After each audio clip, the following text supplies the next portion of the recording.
Important update about YouTube playlists. Hey everyone. We've received many messages asking why our YouTube playlists aren't showing up. Do we create YouTube playlists? Yes, we absolutely do. So why can't you see them? Honestly, we're not sure. We've been in contact with YouTube support for several months now, but we still haven't received a clear answer or solution. After much discussion, our team has decided to take matters into our own hands. We believe the issue might be related to the number of playlists we've created on a single channel, possibly too many. Our solution? We're launching 2 additional YouTube channels, giving us a total of 3. This way, we can organize our audiobooks better and avoid the playlist visibility issue in the future. This change only affects our YouTube audience. If you're a patron supporter, you can still access all our audiobooks by visiting the collection menu on Patreon. Thanks so much for your time and continued support. Happy listening. Chapter 1. The air in Afghanistan is great. Boom. With a deafening explosion, a shell hit the ground, throwing up a huge cloud of dust and covering the soldiers behind cover in dirt. Shit, those shit fucks are at it again. This is the 5th exchange of shoots fired today, isn't it? Return fire. Conserve your ammo. The soldiers in bulletproof vests grabbed their assault rifles and began firing rapidly at the enemies in front of them. TCH, those sons of bitches sure are passionate. A blonde teenage soldier held his sniper rifle, held his breath, and squeezed the trigger at a filthy enemy in the distance. The bullet struck the target cleanly in the head from hundreds of meters away. Aren't these guys getting cozy with Uncle Sam lately? Why are they coming after us? Because we're also here for counter-terrorism. Whatever. The blonde boy clicked his tongue, leaned back against the cover, grabbed a can from beside him, and used his knife to pry it open. He dumped all the meat and broth straight into his mouth. With artillery thundering all around, there was no time to taste what he was eating. After wolfing it down, he tossed the empty can aside and asked the bearded middle-aged soldier beside him, "How long have we been stuck in this hellhole of Afghanistan?" 3 months and 5 days. What about support? Artillery? Cash? If nothing else, can logistics at least send us some KFC? No chance. Fuck. The blonde boy spat to the side and fired off 2 more shots with his rifle. Though he had delicate features and could easily pass for a handsome young man in normal times, his filthy face and foul mouth made it feel like his good looks were completely wasted. Just then, a soldier came up from the stairwell and saluted him. "Second Lieutenant, there's a call from headquarters." "Huh?" The blonde boy, Takuman Renji, frowned, tossed his rifle aside, and pushed past the soldier to head downstairs. He picked up the comm and said directly, "This is the Afghanistan branch, 5th Company, ID 0054. We're currently engaged in combat. If this call is for anything stupid, I swear I'll fuck your ancestors." Takuman Renji, "It's me." "Oh, Uncle Sagra. What's up? Has support finally arrived?" Upon hearing the familiar voice, Renji's expression softened slightly. "No. We're pulling out of this war soon." "Pulling out? What about the base we built? Just gonna leave it behind? How much longer until the outpost is finished?" "About a week. Then hold on for 1 more week. Someone else will take over after that." "As long as someone's taking over, I don't care." Renji chuckled. "I'll pass the word. Everyone'll be thrilled to finally get out of here." "Oh? Are you happy about it?" "Of course I am, ha ha ha. Don't lie. I knew your father well. You're just like him. Can't adjust to life outside the battlefield. Once you're back from Afghanistan, you're heading somewhere new." "Somewhere new? Lebanon? Syria? Israel? Not the Middle East? Congo? Somalia? Not Africa either. You're going to Japan. What do you think? Can I say no?" "Huh? Why not? Uncle Sagra, did you forget why I fled Japan in the first place?" Renji's face twisted bitterly. "I absolutely don't want to go back to that place. They've got a post for you. High salary. Of course I know the pay's good. Headquarters has tons of operations based there. Ugh, I don't want to go. Japan's not bad. Your dad and I both studied there." "Yeah, and from what I heard, you two nearly tore the school down. Aunt Ka, you told me all about it." Renji paused. "So what's the mission in Japan?" "School." "Sorry, what? I didn't catch that." "Huh? The enemy's attacking again. I have to go help." Renji shouted dramatically, clearly trying to hang up and escape the conversation. "Hold on. This is your father's decision. My old man wants me to go?" "Yes. At your age, you should be in school. And if anything happens to you here, I can't answer to your father. If Dad dared to leave me in your hands, it means he never thought I'd die out here anyway." Renji sighed. "Fine. I'll go." "Great. Your identity, school, and housing have all been arranged?" You can enroll right away without issues. Got it. Alright, we'll be in touch once you're in Japan. The comm clicked off. Renji stared at it for a while, then shook his head and walked back upstairs. It was quiet above. Probably because the firefight was over. Report casualties. 3 lightly wounded, no fatalities. Good. Looking at the dust-covered soldiers around him, Renji raised his voice. Gentlemen, headquarters just gave the word. Hold out for 1 more week and we're getting out of here. Yeah. Finally out of this hellhole. I don't want to spend another second here. As the cheers rang out, Renji stepped to the side and sat right on the dusty ground without care. He pulled out a pack of cigarettes and lit one out of habit. Second Lieutenant, is HQ giving up on this base? Asked the bearded soldier from earlier, sitting down beside him. Nope. Someone else is taking over. That's a relief. Are you taking a post at HQ after this? No. Renji hung his head the moment he heard that question. I've been reassigned to Japan. Japan? Working in research? No. Renji's expression turned gloomy. Going to school. PFFT. Ha ha ha ha ha ha ha. Damn it. Can't you show a little sympathy for your miserable superior? What's so bad about it? Japan's way better than a war zone. Peaceful, stable, and great benefits. The soldier grinned. Besides, at your age, you're supposed to be in school, aren't you? I really don't want to go. Renji took a drag from his cigarette and exhaled a puff of smoke. I had a falling out with one of the Zaibatsu back there, which is why I ran. I thought your dad was. What kind of Zaibatsu dares mess with you? The Shinamiya Zaibatsu. And it's not that I was afraid of them, damn it. My heartbreak made me act out, okay. Chapter 2, My Dad's Just a Farmer. Narita Airport, Tokyo. People were gradually coming out of the international arrivals gate. Takeman Renji stepped out wearing sunglasses, a light shirt, and pulling a compact suitcase. Waiting outside for him was a stunning woman with long blue hair. Renji, how does it feel to be back in Japan again? Well, at least the wind here doesn't blow blood-stained sand into my mouth. You're unbelievable. Why did you even want to go to the Middle East back then? Heartbreak. I wanted to distract myself with something life-threatening. Turns out I'm surprisingly suited for the battlefield. As expected of that man's son. The beautiful woman sighed and helped Renji with his luggage. Anyway, get in the car first. I'll take you to where you'll be staying. Thanks, Aunt Kaya. The car moved slowly down a street. The sidewalks were crowded with people, and traffic was heavy. As Japan's most prosperous city, this place was packed with people and the pace of life was fast. Aunt Kaya, are the windows of this car bulletproof? What about blast protection? No such thing. Japan is very safe. The beautiful blue-haired woman Takeman Renji called Aunt Kaya was actually named Sagra Kaya, wife of the Uncle Sagra he often mentioned. As she drove, she handed Renji a document from the side. This is your student ID. Take a look. Okay. Renji took the student ID from her. On it was a well-dressed blonde boy. And under the name section were the characters for Takeman Renji. At the top, the school name was printed. Shuchin Academy? That's right.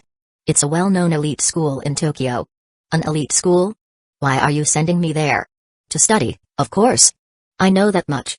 But I'm not some elite. My dad's just a plain farmer, one of those honest types who works hard in the fields.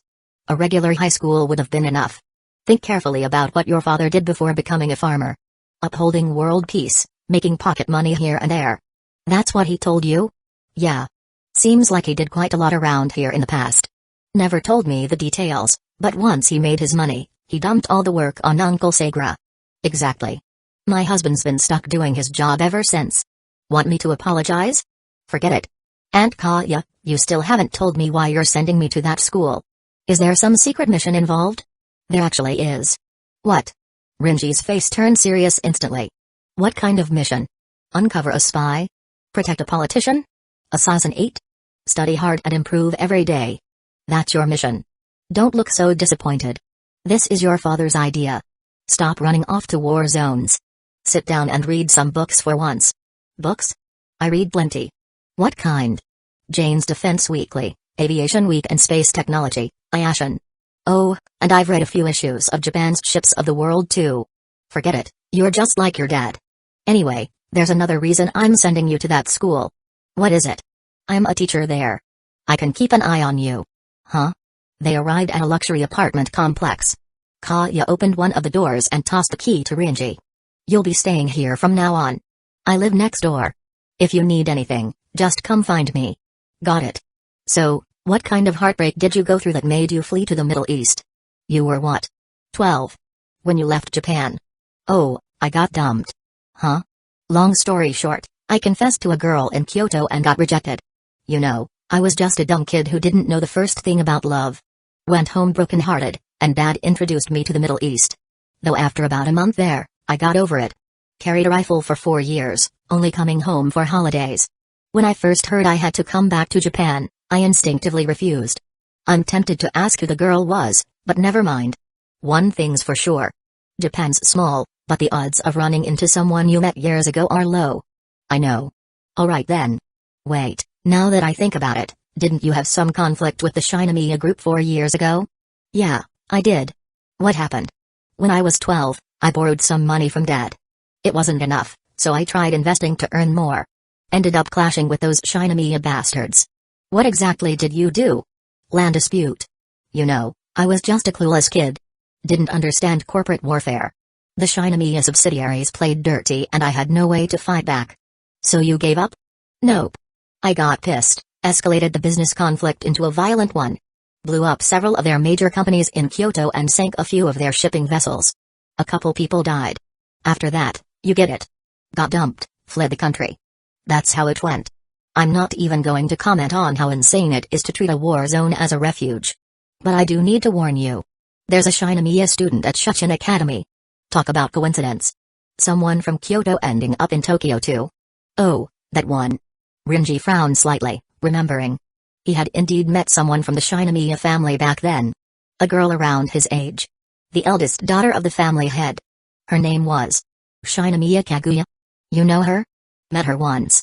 Actually, that's a good thing. What do you mean? Just her luck. Wiping out the Shinomiya family starts with her. Hey, hey, hey. Don't you dare. I'm here to stop you from doing anything crazy. Don't even think about that kind of stuff.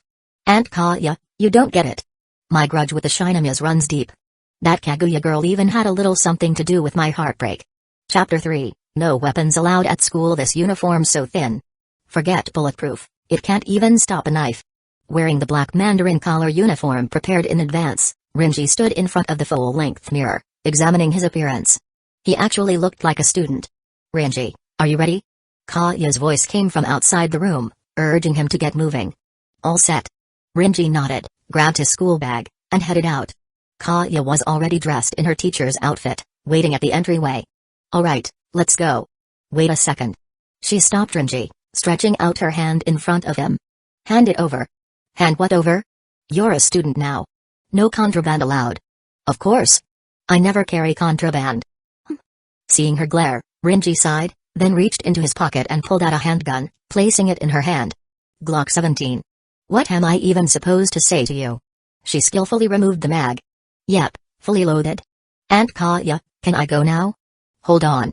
That's not all, is it? Knowing he couldn't fool her, Renji reluctantly laid out everything he was carrying. 2 pistols, 5 grenades, 3 flashbangs, and a strip of C4. All confiscated. At least let me keep something. Shut up. Good thing I have experience dealing with you or you would have gotten away with it.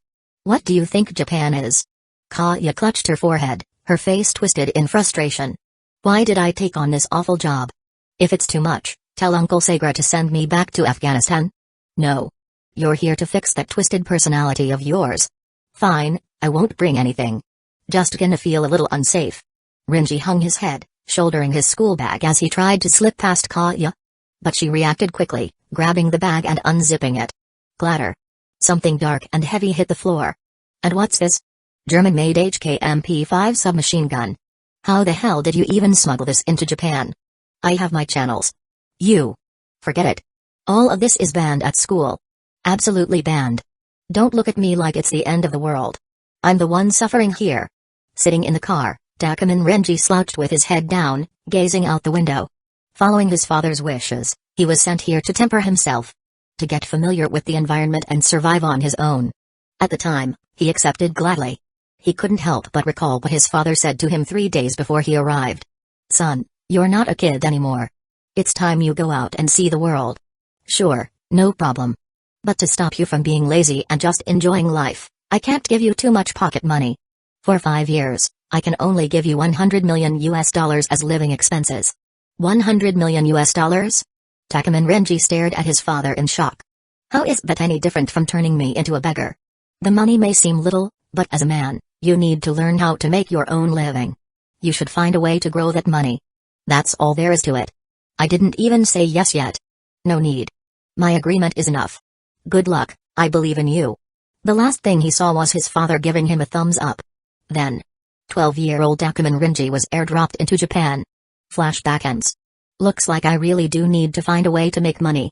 Having a goal is good, but I need to remind you of one thing. Sagrakawa said while driving. No shady business, no dangerous weapons. I'll be supervising you strictly during your stay in Japan. Yes. Private Shuchin Academy, based in Tokyo's Minato Ward, is an integrated institution with education from kindergarten to university. Of course, outside admissions are allowed, provided your grades are outstanding. At this moment, Takuman Renji was sitting in the principal's office. Sagrakawa stood in front of the desk, speaking with the principal. In short, this is Takuman Renji, recommended for admission. He's an American-born Chinese, falsified, in truth stateless, transferred here to study due to certain reasons. I've looked at his grades. No issues as an external applicant. As the principal said this, Sagrakawa averted her eyes. In truth, Takuman Renji hadn't taken any exams to get here. No one actually knew what his grades were like. Though Shuchin Academy was seen as an elite school, it had plenty of internal issues. The high tuition fees, donations, and bribes formed a de facto barrier. Someone without test scores could still be admitted by bribing internal staff to edit records or skip the exams altogether. There was no doubt someone had made a large donation on Takuman Renji's behalf. I understand the situation. Sagra-sensei, may I ask you a question? Go ahead. This kid.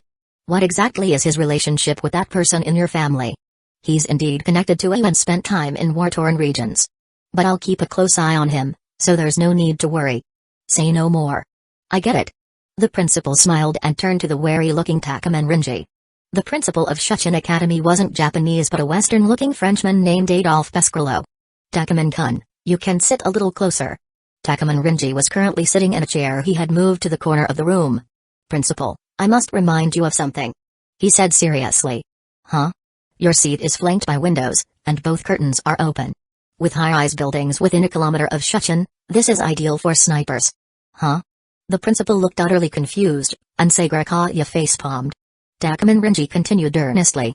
Also, if I sit face-to-face with you, I'd be exposed to sniper lines of sight and have my back to the door. This kind of whack. Before he could finish, Sagrakawa's fist landed squarely on his head. Apologies, principal. This kid's brain is a bit messed up. No. I understand completely. Chapter 4, we're all from poor families. Your enrollment paperwork is complete. You can start school tomorrow. By the way, what grade will Takuman-kun be entering? First year of high school. Got it. Your class placement will be decided this afternoon, and someone will inform Sagra-sensei. Thanks, principal. After receiving the documents, Sagrakawa patted Takuman's shoulder to signal he could leave. As they walked through the corridor of the academic building, Sagra lightly tapped Takuman's head with the papers in her hand. I know you've lived in war zones and might not be used to peaceful society, but please mind your behavior. Act like a normal person. Understood. Do you really get it? She glanced at the blonde-haired boy in front of her suspiciously and let out another long sigh. Who knew how many times she had sighed today? Remember this, no terrorists, no foreign agents, and no one hiding a gun in their pocket. There are no explosives in your shoe locker. This is a peaceful school. Got it? Got it. Good. You start school tomorrow. Today, just walk around the campus. But no hitting people, okay? Yes. Alright, off you go. Just as Takuman took a few steps, Sagra suddenly called out again. Wait a second. Seeing his puzzled expression, she pointed at herself. Say good morning, teacher. Good morning, teacher. You sound like a ghost. Forget it, just follow the school rules. With that, Sagra waved him off. Shuchin Academy truly lived up to its prestigious name. The campus was even larger than most universities. Takuman's blonde hair didn't stand out too much. The school was full of colorful heads. Not just black and brown, but also blonde, white, and even pink-haired students. His blonde hair wasn't dyed. It was inherited from his mother. He didn't feel any resistance about it. Just wander around, huh? But there doesn't seem to be anything to do.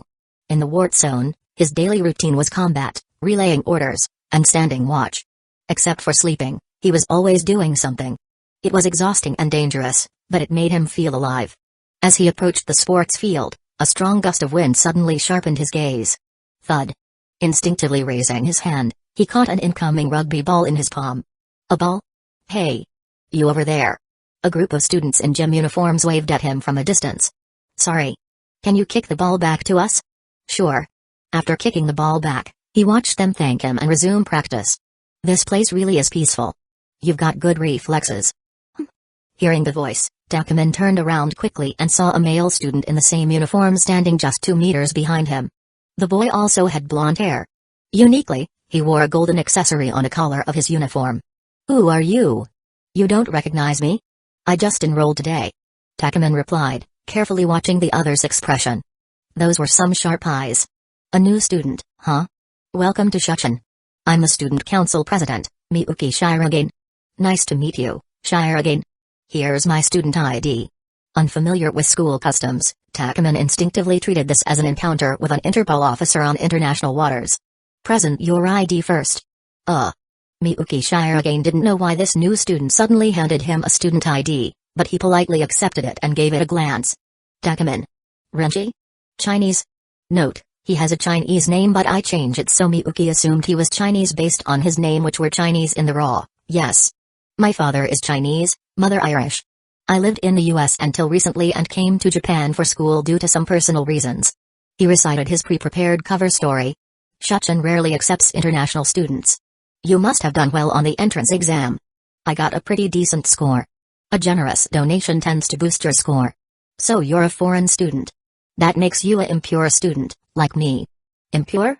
This was Takumin's first time hearing the term. Oh right, you probably haven't heard. Since Shuchin is an integrated school, there's an unspoken hierarchy. Shirogane Miyuki explained to Takumin Renji, those who've been here since the elementary division are called pure. Those who transferred in midway are called impure. How should I put it? The impure students generally face discrimination here. It was one of the long-standing bad traditions ever since this school was founded. For an impure student to make it to your position, you must have some serious skills. Hearing this, Takumin Renji realized the sharp-eyed guy in front of him wasn't simple. Well, it's all thanks to effort. I heard students at this school all come from pretty powerful families. Is that true? Pretty much. This place is full of kids from political families, business moguls, and conglomerates. But there are exceptions. Shirogane said. For example, I don't have any illustrious background. Me neither. My old man's a farmer. Oh, really? Looks like we're the same type. Exactly. I usually don't have much spending money. I have to go work in places like Afghanistan or Syria just to scrape by.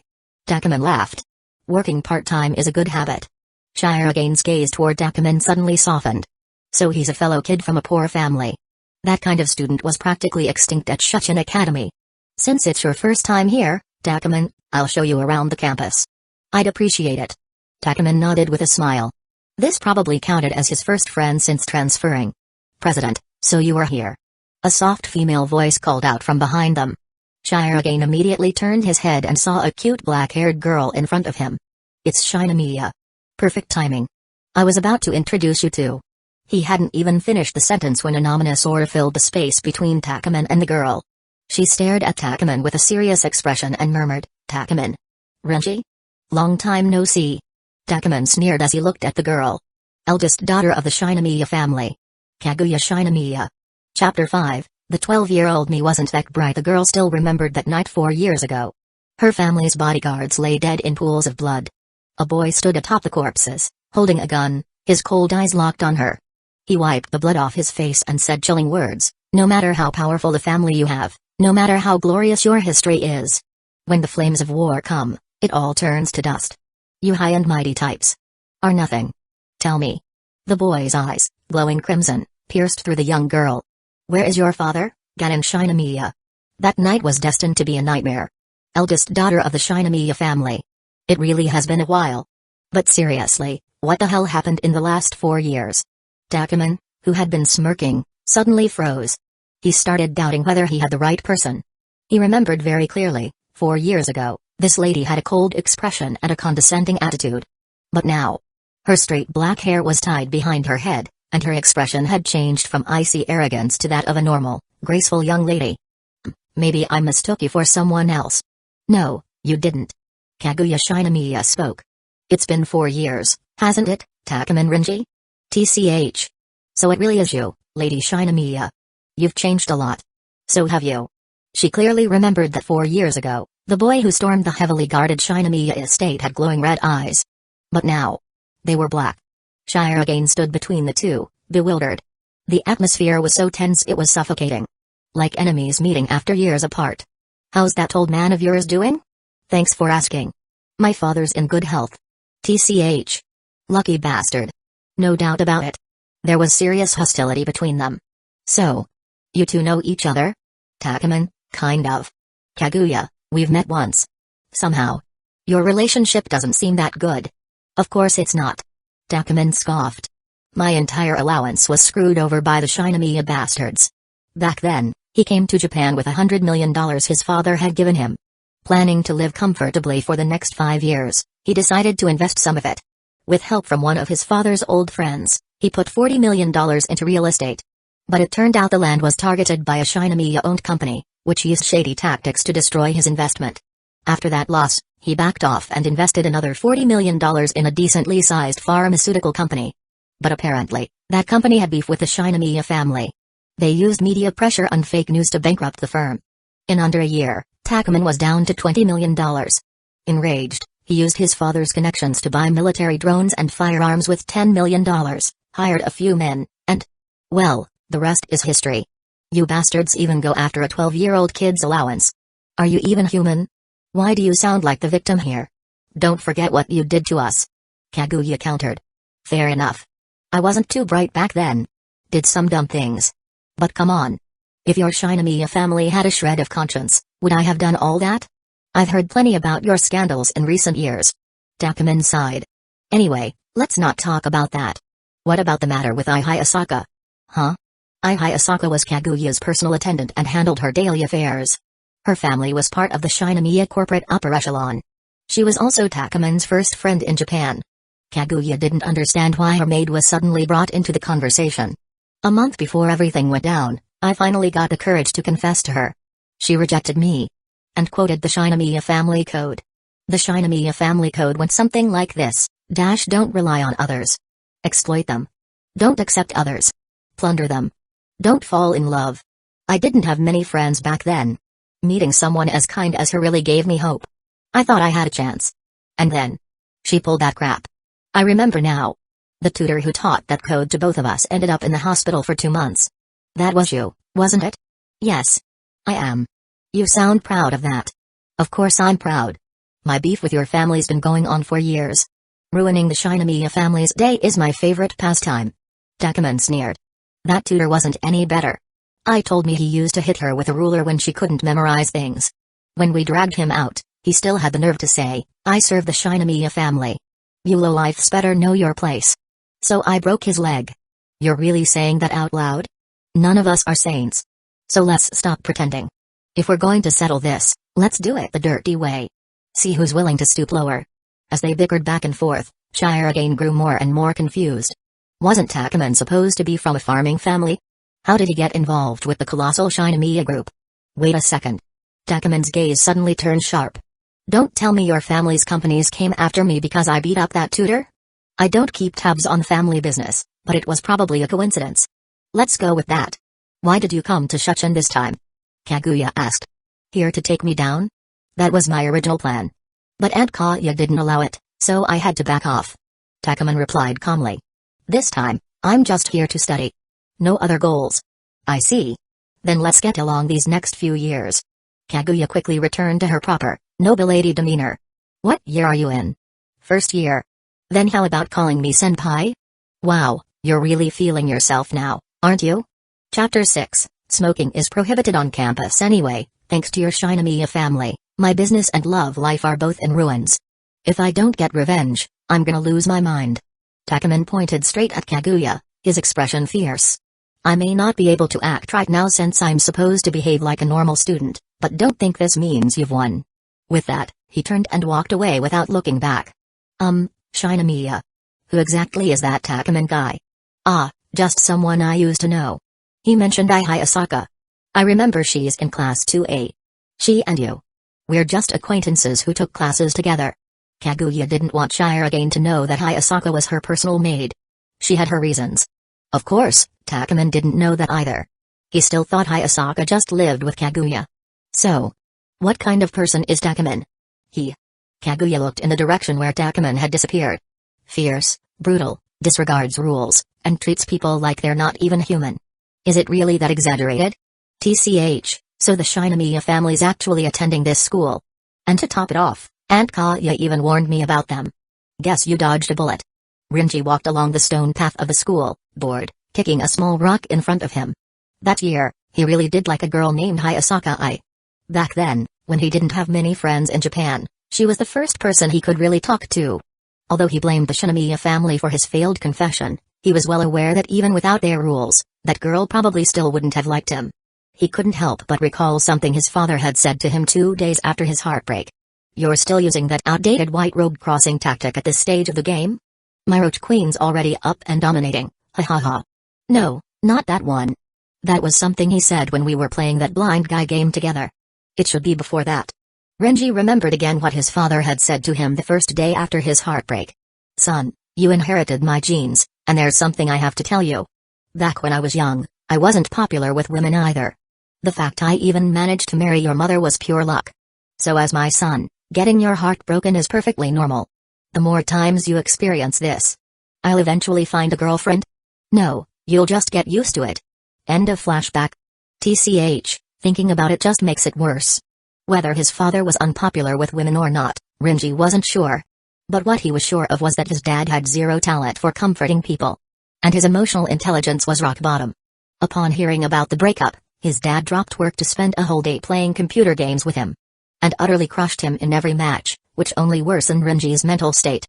Honestly, the fact that guy managed to get married is absolutely insane to Renji. Forget it. I should put all that behind me for now. Just one more year until I can leave Japan. I need to focus on making money. When he arrived in Japan, his dad gave him $100 million. After getting scammed out of $80 million, only $20 million remained. Thanks to some mercenary work in the Middle East and occasional jobs helping with smuggling on the high seas, he managed to recover a bit. Now he had $23 million left. $23 million. If I spend carefully, I can last a year. But if I go home with just this much left over... He could already picture that mocking look from his father. See? The kid's hopeless without me. Besides attending school here, Uncle Segura also helped me get a side job in the research department of the Japan branch.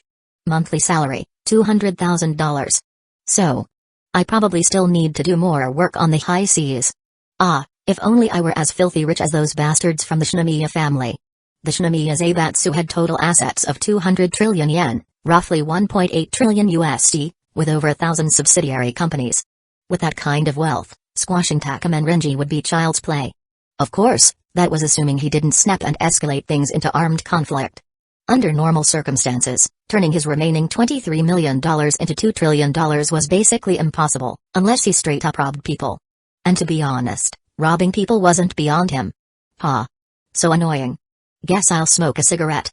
Deciding not to think about stressful stuff, Renji leaned against the wall of a nearby building, pulled out a pack of cigarettes from his pocket, and lit one. Click. As the flame lit, he exhaled a ring of smoke. Which bastard thought it was a good idea to send me to Japan anyway? Uncle Segura? Or my dad? Hey, student. Smoking is prohibited on campus. Huh? Renji turned around indifferently. And saw 2 girls standing in front of him. One had chestnut-colored hair tied into twin braids and was angrily pointing at him. The other girl wore thick glasses and looked pretty plain at first glance. Cops? Who are you calling a cop? The girl in front snapped, pointing to the armband on her arm. I'm a member of the disciplinary committee. Which class are you from? Don't you know smoking on campus is against the rules? How would I know which class I'm in? Class assignments were only being announced tonight. Renji didn't know who this girl was or what exactly a disciplinary committee did, but his instincts told him. This girl was trouble. He offered the cigarette in his hand to her. Want one too? The girl's body trembled. She was clearly furious. You jerk. Oh, I get it. Renji nodded knowingly and pulled a $100 bill out of his pocket, holding it up to her. First offense. Just let it slide. Pretend it didn't happen. This was a trick he'd learned after getting dragged to a police station during a business deal on the high seas. You think I'm that kind of person? She slapped his hand away in outrage. Yep. Definitely a tough one. Renji's eyes grew serious. Looks like he had to use that move. Ah. Nize I sha o shen mi, wo shi wei I go ren, wo ting bu dong nize I sha o shen mi. What are you saying? I'm a foreigner, I don't understand you. No smoking on campus. What's your class? Takuman Renji. Damn. This girl's bulletproof. Chapter 7, Can I leave now? Takuman Renji. You really are a foreigner? Didn't I already say that? Inside a classroom, the same girl now sat across from Renji. She was holding his student ID. By now, Renji had learned both girls' names. The strict one was Macho, a disciplinary committee member and first year. The one with the thick glasses was Asaragi Kobachi, also a first year. Macho returned the student ID and asked, Your student ID doesn't list your class. Which one are you in? Class assignments aren't out yet. We'll find out tonight. But yeah, I'm a first year too. I see. So you're a new transfer student. But you should know. Smoking on school grounds is a serious offense and can get you disciplinary action. Got it. Can I leave now? No. Renji glanced at the stern-faced Macho, then over at the expressionless Kobachi. Are you too interrogating me? This is called constructive criticism and education. I see. Then where's the pork cutlet rice? Huh? I heard that in Japan, when the police interrogate suspects, they give them pork cutlet rice. What kind of outdated TV drama did you hear that from? So it's not true? It's not. Kobachi suddenly spoke up. Is this your first time in Japan, Takuman-san? I visited once 4 years ago. Spent the rest of the time overseas. What kind of impression do you have of Japanese schools? Japanese schools, huh? Girls usually run to school with bread in their mouths. Students settle grudges with rooftop fights.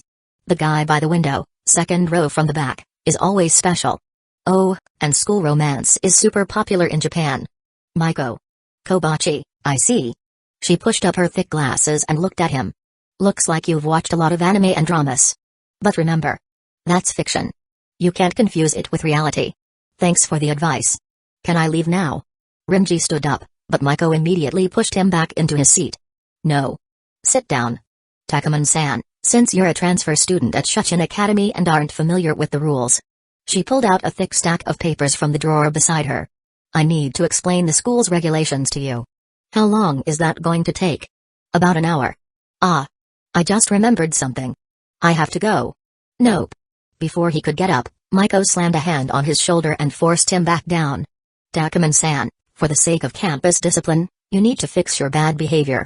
Judging by the way you were smoking outside, you were probably a delinquent overseas too. Now that you're at Shuchin, you must become a proper, motivated student. I promise I'll be a good student. I'm glad to hear that. Can I leave now? Not yet. I haven't even started on the rules. %# and %# and. Renji was completely done with this girl. If Uncle Sagra hadn't warned him in advance not to cause trouble or hurt people at school, he would have broken out by force if he had to. Okay, campus cop. It's the disciplinary committee. Macho glared at Takuman Renji. Alright. Disciplinary committee member, is it okay if I read the school rules slowly at home? Will you really read them? Definitely. Well then, since you're not in a class yet, do you have anything else to do on campus? Nope. Just wandering around. No plans? Then I guess I'll be kind enough to go through all the school rules with you. Damn it. She really was flawless. This girl serving as a disciplinary committee member. Takuman Renji looked speechlessly at the serious-looking Macho. She was the first person at this school to give him a bit of a headache. Meanwhile, Kobachi watched the two with great interest. Sitting next to Macho, in her eyes, when the two confronted each other, it was as if phantom images appeared behind each of them. Behind Renji, there was a dozing tiger, while behind Macho, there was a cute hamster baring its teeth. She didn't know why she was having such hallucinations. Just as Renji was thinking about how to slip away, his eyes suddenly lit up. He looked at Macho, who was flipping through the rule book in front of him, and said, Officer. It's disciplinary committee member. Sorry, disciplinary committee member. Does your family have someone working in the International Humanitarian Aid Association? Eh? Maiko's eyes widened in surprise. How did you know? I once fought. No, traveled. In Syria and met some humanitarian workers. One of the women was named No. That must be my mom. Yazuko stood up excitedly. You met her? Yes, it was in a refugee camp. Miss Aino was a very dedicated and responsible person.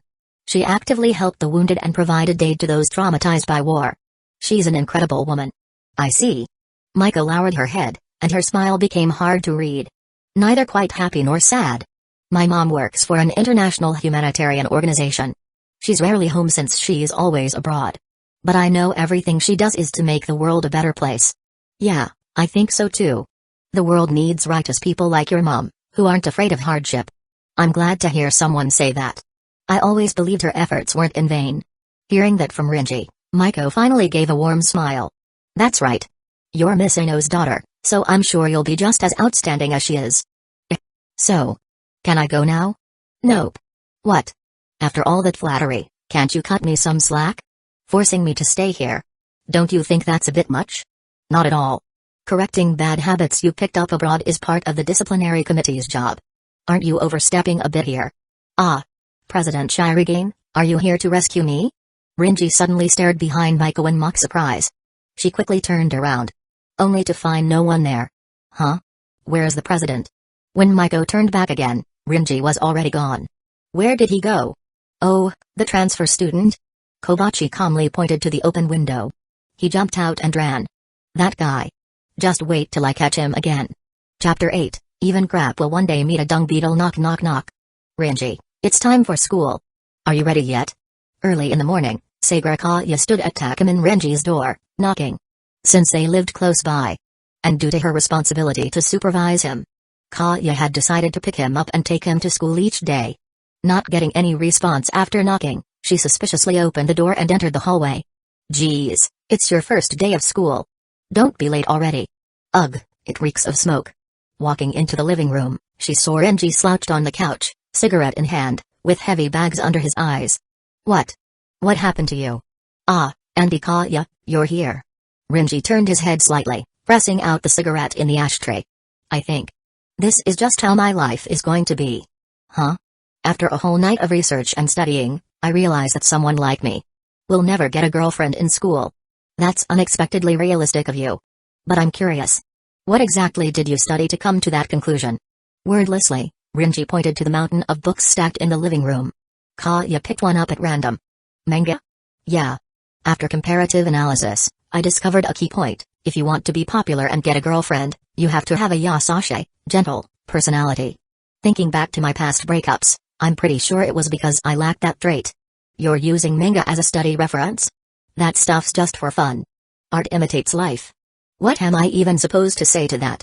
All these years, I've numbed myself with war and smuggling, and forgot to self-reflect. What a blunder. It's not too late. Once school starts, just try to be a gentler person, okay? As they say, mountains may move, but a man's nature is hard to change. Fixing my personality won't be easy. Renji sighed.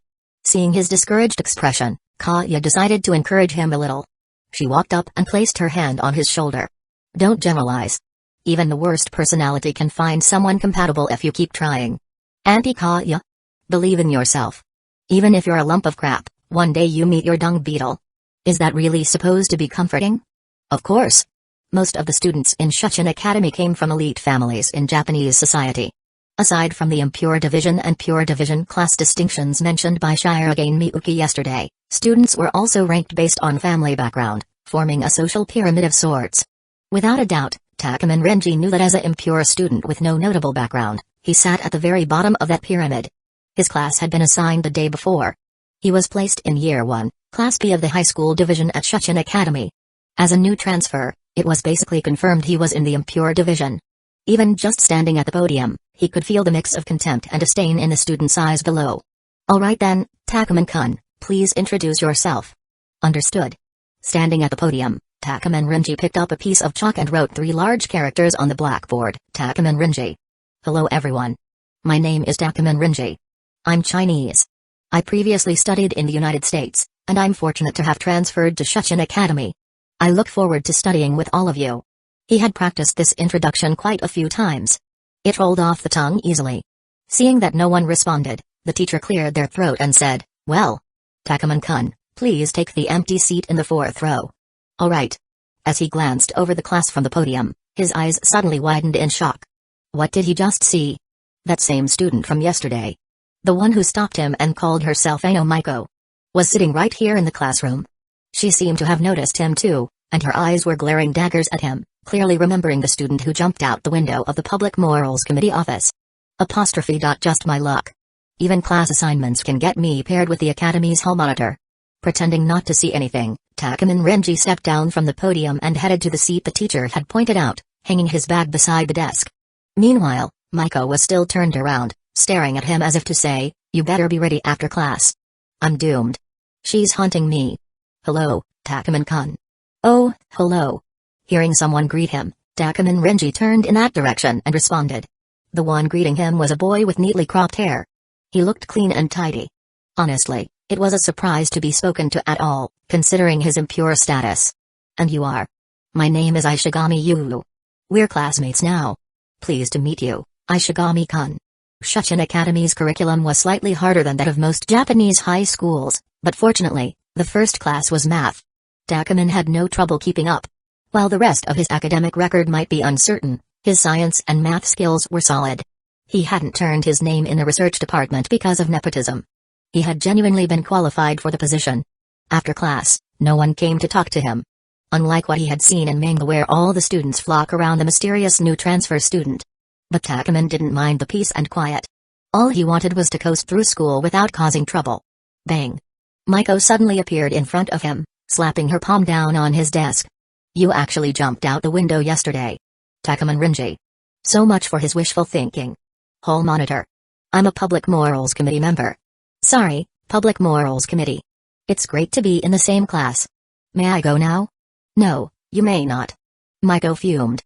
"Did you even read the school regulations yesterday?" Of course I read it. Can I leave now?" Article 15.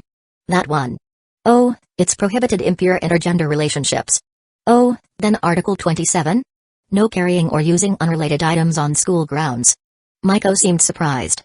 "You really memorized it?" "Definitely." That was a lie. In truth, while Maiko was asking questions, Ishigami stood just out of her line of sight and opened the Shuchin Academy Student Code of Conduct Handbook for Takuman Renji to look at. Chapter 9, You're Like My Long-Lost Brother. Ah. Thanks for earlier, Ishigami. Almost got caught by the cops. Takuman-san, I think you could tone down the gangster slang. If a disciplinary committee member hears you, they'll definitely come after you again. Having shaken off Maiko, Ishigami and Takuman Renji were walking down the corridor outside the classroom. Are the members of the disciplinary committee all this strict? At least Ino is that type. By the way, how did she notice you? Today's your first day, right? I was caught smoking yesterday when I came to report in. She dragged me to the disciplinary room for a lecture, and I slipped away halfway through. The school rules do say no smoking or drinking. And I think Japanese law prohibits minors from doing that too. Old habits from living abroad. And now that you mention it, I kinda want a smoke again. I'll take you somewhere." "Oh?" Ishigami led Takuman out of the school building, through the garden, and to the base of a certain structure. "This is the place. This is below the student council office. According to school regulations, this area is technically outside Shuchin's jurisdiction. Even the disciplinary committee can't touch you here." "Oh, thanks." Takuman found a shady spot, leaned against the wall, and pulled a pack of cigarettes from his pocket. "Want one?" "I'll pass, I don't smoke." Ishigami quickly declined. Seeing him refuse, Takuman lit one for himself and took a drag. "Phew. That's nice. It's lucky to meet such a friendly classmate right away. At least you're not like the others who look down on me." Not all students look down on external admits.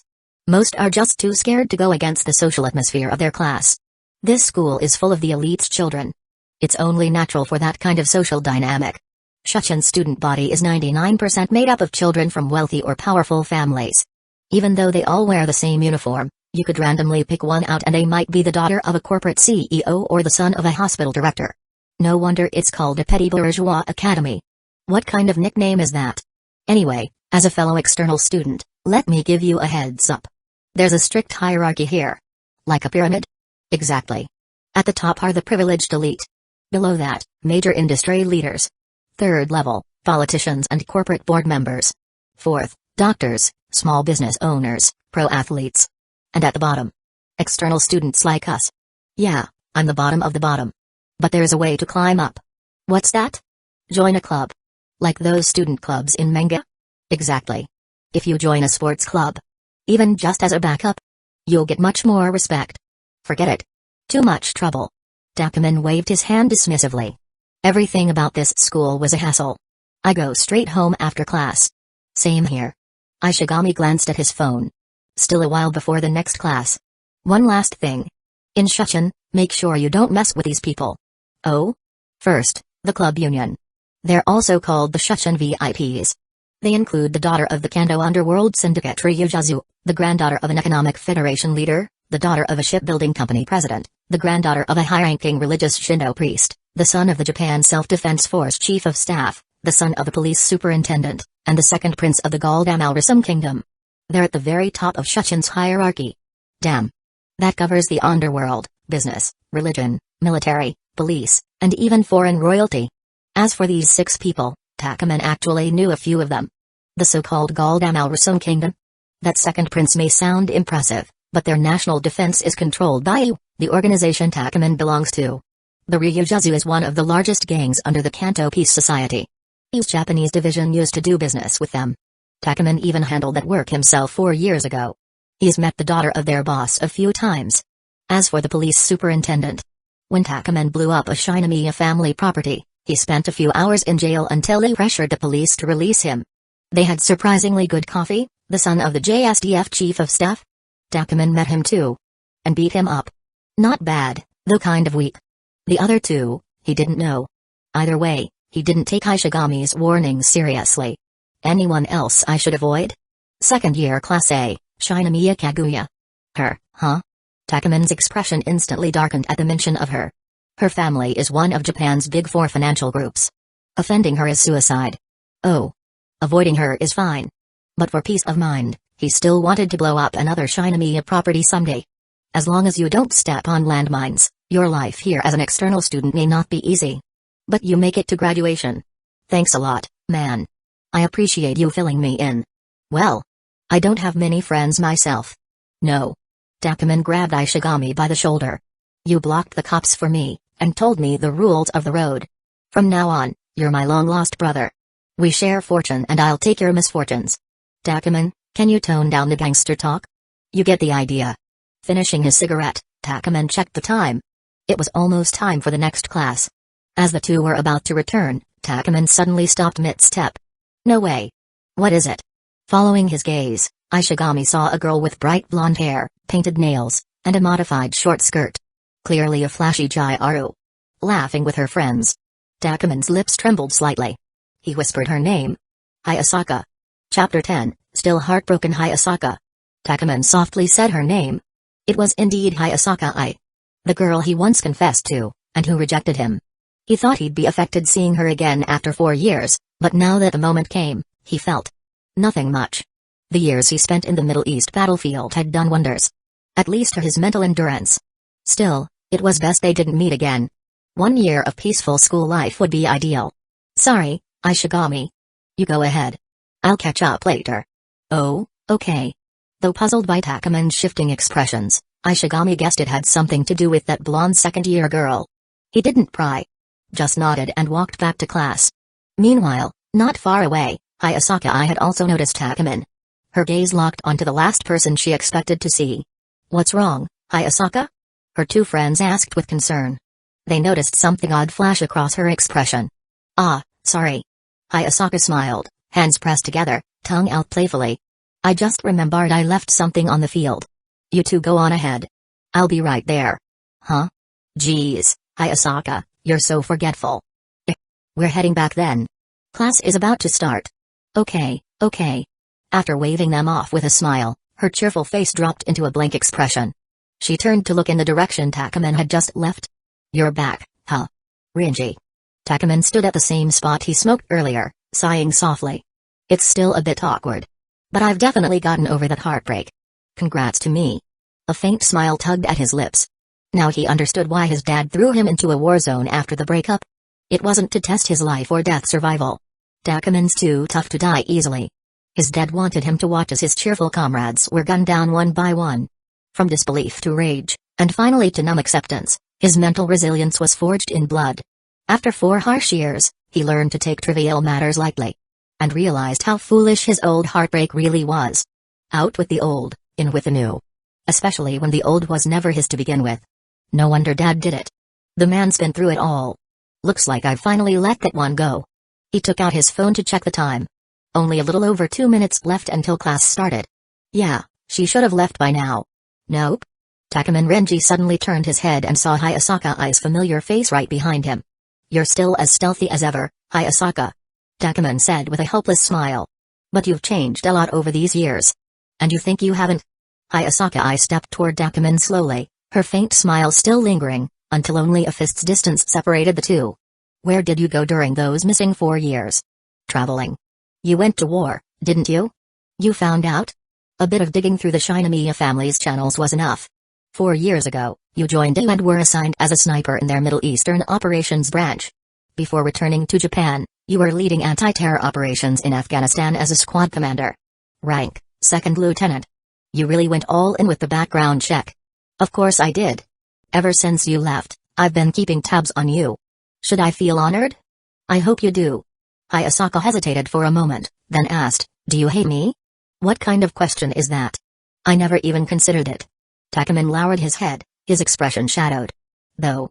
I did feel a bit lost. Because of me. You went and did such dangerous things. No, I need to correct that. What I did wasn't actually dangerous. It's hard to explain, but I was quite safe those 4 years.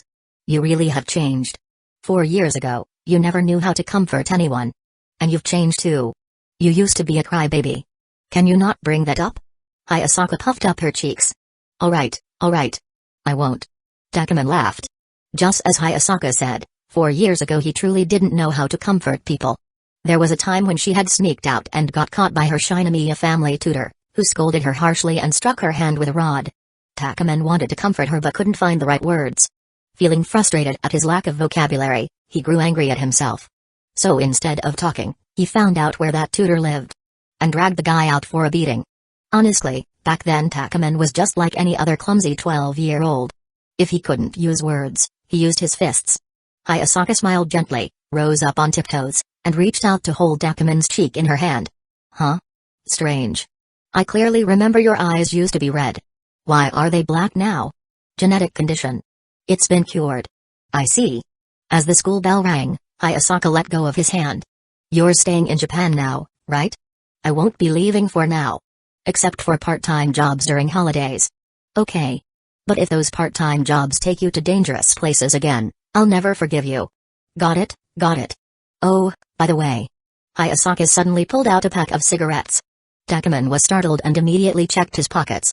His own pack of cigarettes was missing. Stop smoking this stuff. It's bad for your health and against school rules. I still have lots I want to ask you, but class is starting. I'll come find you when I get the chance. With that, she turned and walked slowly toward the school building.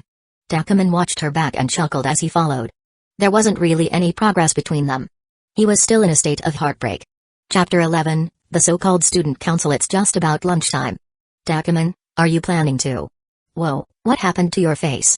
After the final class of the morning ended and lunch break began, Ishigami turned to ask Takuman where he planned to eat. Only to see his classmate's face look completely burned out. Takuman slowly turned his head with a lifeless stare. Ishigami. What is classical literature? A required subject.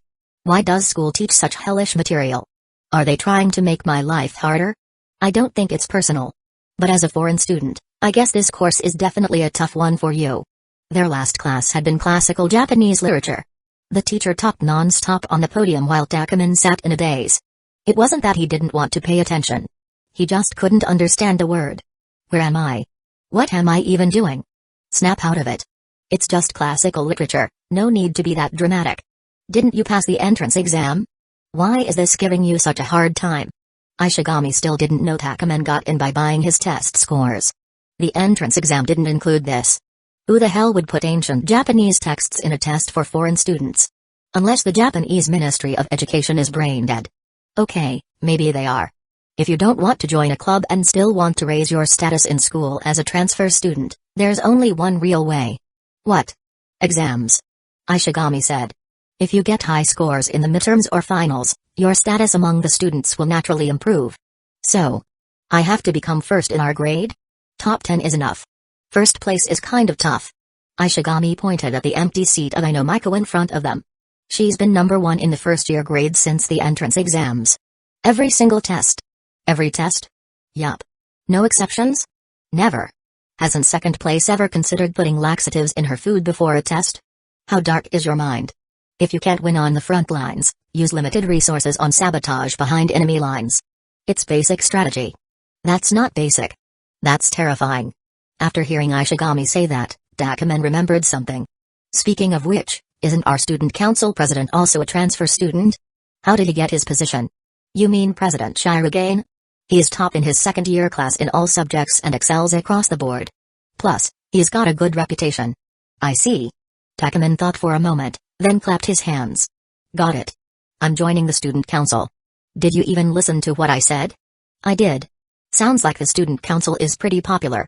Do you know what the student council is? The top dog of the school. It's not just one person. A group of top dogs, then. Okay, listen. The president is elected by the entire student body. The rest are appointed by the president. What skills do you have that would make President Shirogane appoint you?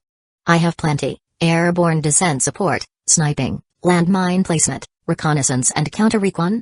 Are you talking about a video game? Anyway, I'll go check it out. Maybe I'll get in. With that, Takuman stood up and ran out of the classroom. Hey! Wait up. So, why are you here?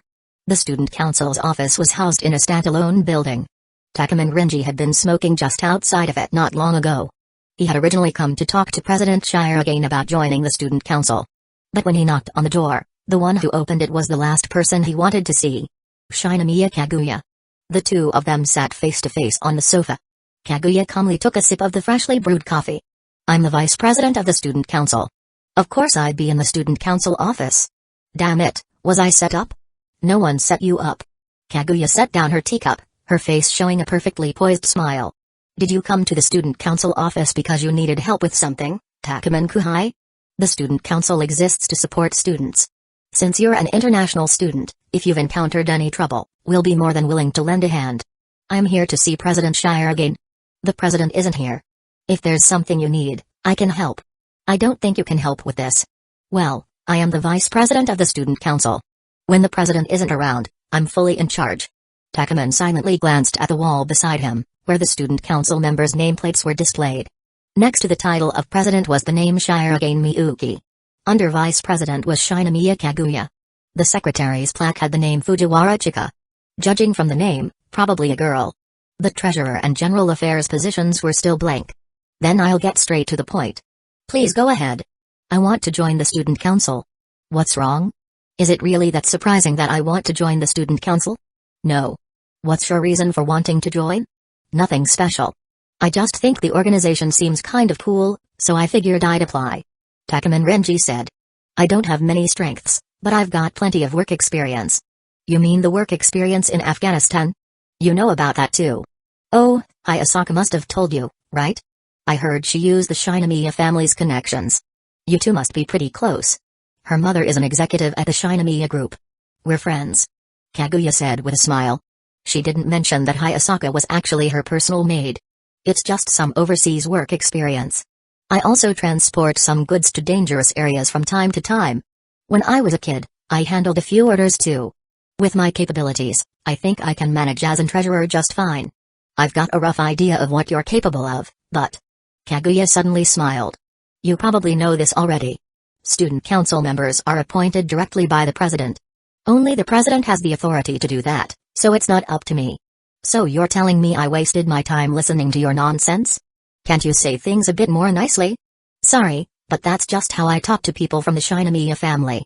Chapter 12. I want a job in the student council. How much do you hate the Shinomiya family? There are 3 types of people I hate most in this world. First, the bastards from the US CIA. Second, the pirates from Somalia. Third, your Shinomiya family. Takuman Renji said. Every time someone tried to trip me up, it was one of those 3. Your family was the first to mess with me. So I'm a thorn in your side now? I don't like people from your family, but you don't get involved in their decisions. So at most, I just find you annoying. But if it were your father or those 2 brothers of yours, I'd probably have already taken action. I guess I should count myself lucky then. People out there already know what kind of reputation your Shinomiya family has. When it comes to scheming, you guys are definitely better than me. But when it comes to being ruthless, you're no match. So that's why you did all those cruel things 4 years ago? If you think a few people dying is the worst that could happen, you're in for a ride.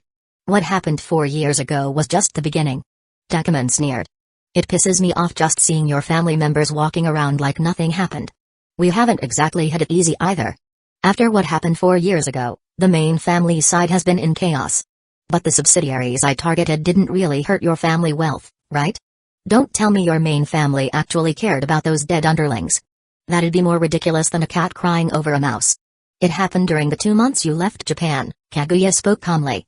Takuman Renji, who are you really? Didn't Hayasaka already tell you? Just 1 month after you left Japan, the main family got word that all the Shinomiya Group's industries in Southeast Asia suffered varying degrees of losses. 40 companies were shut down, executives mysteriously resigned, publicly traded shares were dumped maliciously, and there was a wave of negative press. This caused a huge drop in the group's stock price. She looked him in the eye with her crimson gaze. This is said to be the Shinomiya Group's biggest loss aside from the Asian financial crisis. The ones behind it were reportedly the Southeast Asia branch. You had something to do with that, didn't you? Leaning back into the sofa, Takuman replied meaningfully, back then, because of the Plaza Accord, the cost of domestic manufacturing in Japan skyrocketed. Your Shinomiya family rode the real estate boom while cutting costs by moving manufacturing to Southeast Asia. Mainly Thailand. That's how your conglomerate stayed afloat when the bubble burst. But moving all your factories overseas means if someone wants to target your manufacturing sector, you can't protect it. You might strut around in Japan, but outside? You're nothing. So it really was you? If you were only a second lieutenant in Middle East operations, like your file says, there's no way you could have mobilized that level of force. Kaguya frowned. And none of your personal or family information can be found.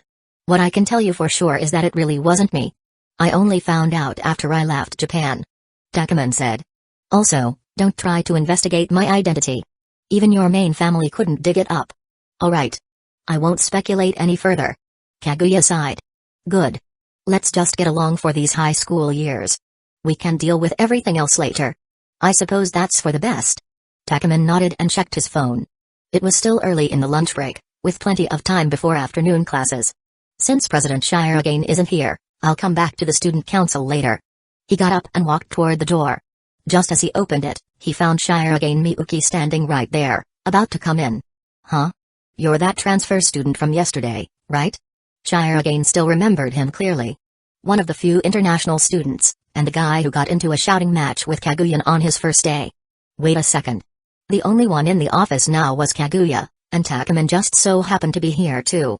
With clear hostility between them, could it be that he... Wham! Shirogane grabbed Takuman's shoulders tightly. Takuman. Please don't do anything rash. Kaguya smiled elegantly. President, Takuman Kuhai wasn't here to hurt me. He just had something to discuss with you. Eh? Really?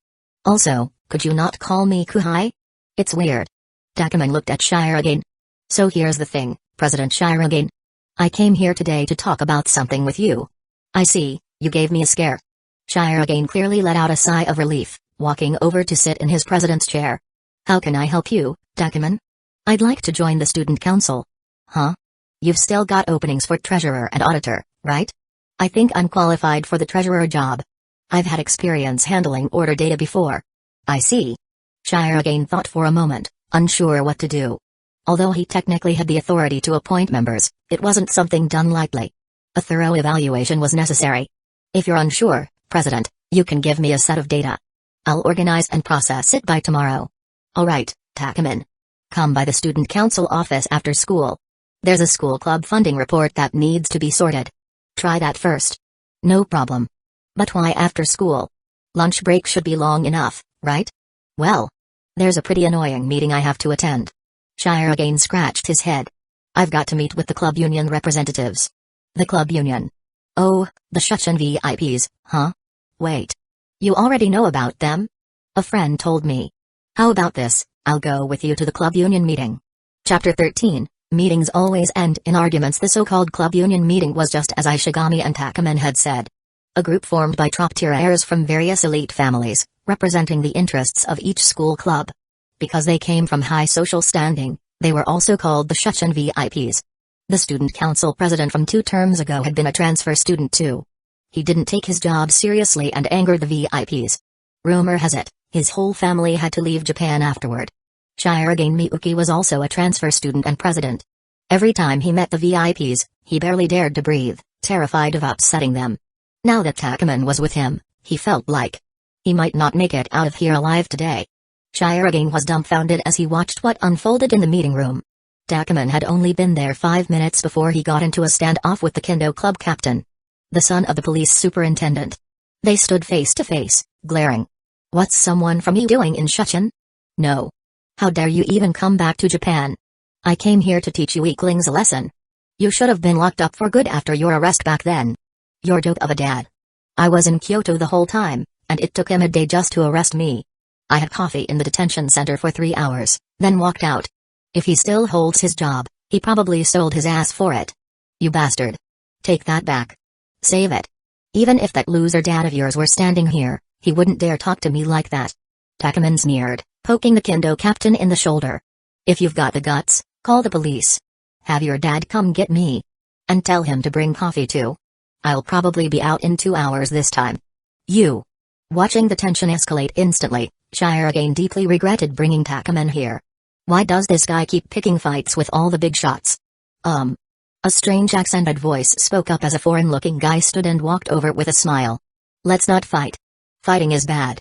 Oh? You're the second prince, huh? Takuman glanced at him. Ah, you remember me, Mr. Takuman. That time back in. Sit down. Okay. The prince of the kingdom of Galdam quietly slunk back to his seat. Takuman returned to Shirogane's side and scanned the 6 people in front of him. Besides one long-haired girl with her eyes always half-closed and a short-haired girl wearing a beret, he recognized the rest. Everyone. Whether you know me or not. I'm here to observe student council work and help President Shirogane answer your questions. So please, let's not waste time. Don't make things difficult for him. Or for me. Shirogane. He already felt like his life was over. I've got no objection, said the second prince, breaking the silence first. Me neither. Whatever, it's just a club funding issue. Let's get this over with. The short-haired girl with the beret said impatiently. Humphrey, fine. The kendo captain clicked his tongue and reluctantly returned to his seat. The meeting didn't last long before it ended. By the time Shirogane Miyuki walked out of the conference room, he was drenched in cold sweat. You okay, President? This is your fault. Do you have a grudge against the kendo club captain? No real grudge, but he was the one who started trouble with me. Couldn't you have just let it go? You're an external admit. If you offend them, your whole family might end up being deported to Cambodia because of your recklessness. Cambodia sounds like fun. That's not the point. Shirogane Miyuki clutched his head and yelled. If they decide to use their family's power, there's no way you'll be able to stay in Japan. Even I, the one who brought you here, could. Don't worry. That won't happen. I came here to back you up, after all. Gotta say some flashy lines to keep up appearances. You went way overboard with the act. Mr. Takuman, long time no see. Just as Takuman Renji was listening to Shirogane's complaints, a certain second prince came over to greet him. It has been a while. I think we last met at a banquet, right? I'm honored you remember, Mr. Takuman. When will you come visit us again? I'll definitely go when I have time. Once you reach that age, I'll personally come and support you. Just hearing that from you puts my mind at ease. Shirogane Miyuki. After the second prince left, a burly student with glasses came over, smiling as he greeted Renji. Renji, you came to Japan and didn't even tell me? There wasn't a chance. Renji said with a smile, patting the guy on the shoulder. You've bulked up. Looks solid. Want to spar in the judo club after school? No, no thanks. I'm no match for you. You two know each other? Shirogane asked, confused. Oh, that prince is trying to compete for the throne in his country. Not much of a contender, but if he has my backing, it's different. As for the judo club captain, I've known him for years. We sparred occasionally. Though he always got beat up badly. What exactly is your identity? A student. From a farming family. My dad's a farmer. A farmer's son knows all these people? President, don't look down on farmers. They're the ones growing our food. That's a noble cause that affects society. President, are you looking down on farmers? No, but I feel like you're not telling me the whole truth. I sincerely want to join the student council. Every word I said is true. Hey. A voice interrupted, and both Renji and Shirogane turned their heads. Standing in front of them was the girl they had seen earlier. She had a sharp gaze, short hair, and wore a soft cotton beret. She gave off a strong and cool aura. She was also a member of the Joint Club Union, the heiress of the Ryujazu, a powerful Yakuza faction, and the head of the astronomy club at Shuchin Academy, Momo Ryuzu. Oh, Miss Ryuzu. It's been 4 years. Hope you've been well. Still throwing pleasantries at me, huh? Without another word, Momo stepped forward and grabbed Renji by the collar. She turned to Shire again. I'm borrowing this guy for a while. You don't mind, right? And no, not at all. Chapter 14, What Matters Most is Appearance. Thud. In the hallway, Momo Ryuja cornered Dakuman Renji against the wall, placing one hand beside his head in a caved-on stance. Miss Ryuzu, is it really okay to just drag me away from the president like this? Don't call me that at school. Then what should I call you? Ryuja-senpai? Whatever. Just call me Momo. She narrowed her eyes. It's been 4 years, and you didn't even let me know you were here. I only found out this morning that you were at this school. Don't joke. You knew 4 years ago I was a student in Shuchin's middle school. Did you forget? Who remembers that kind of thing? Don't give me that look. I think I do remember, but I wasn't sure what class you were in, and it'd be awkward to just look for you. So that's how it is, Momo-senpai. Can you let me go now? No. Where the hell did you go after disappearing without a word 4 years ago? Afghanistan. You know that year 1 clashed with the Shinomiya family. Though I guess they probably covered it up. You actually fought the Shinomiya family? Her voice rose slightly in pitch. Yeah. Years of tension came to a head, so I made a move. You're still as reckless as ever. If I wasn't bold, how could I take over the organization and your family's business? Don't forget, I was only 12 when I first tried to manage the Japan side operations. I remember. Most kids my age were scared of me because of my background, but you were the only one who would talk to me so casually like it was nothing. Momo said with a laugh. Even now, a Yakuza heiress like her still had an overwhelming aura. Anyway. She continued, eyes narrowing again, you came to school and didn't come see me first. You went to Shire again. I wanted to join the student council, so of course I had to meet with the president. You're actually interested in joining something as boring as the student council? Whether it's boring or not doesn't matter. What matters most? Renji looked her in the eyes seriously. Is appearance. Huh? Reputation is essential. Even if I didn't want to came to Shuchin Academy, now that I'm here, I have to make a name for myself. The student council is a good start. I really don't get you. So, can I go now, Momo-senpai? I still need to finish some things with President Shire again. I'll let you go this time. She withdrew her hand from the wall. Thanks. Wait. Just as Renji was about to leave, Momo stopped him. When he turned around, she slapped a piece of paper against his chest. Huh? Fill this out and give it back before the end of the day. Without waiting for a reply, she turned and walked away. Renji looked down. It was an application to join the astronomy club. When Takuman Renji got dragged off by Momo Ryuja, Shire again had stayed behind waiting. It wasn't long before Renji returned on his own. Sorry to keep you waiting, President. And no. What did Ryuja say to you? She gave me an application for the astronomy club. Looks like she wants to keep me after school every day. You two know each other? We did some business with her family 4 years ago. That's how we got acquainted. That had been during the 6 months before Renji's fallout with the Shinomiya family. I see. Anyway, I'll accompany you to the joint club meetings from now on. Don't worry. If anyone dares to try sending the president to Cambodia, I'll send them to Africa. So, back to my original question. Can I join the student council? You're really that serious about joining? I mean it from the bottom of my heart. Alright then. From now on, you're a new member of the student council. As the treasurer. Shire again looked unsure at first, but in the end, he gave in. Great. Then it's settled.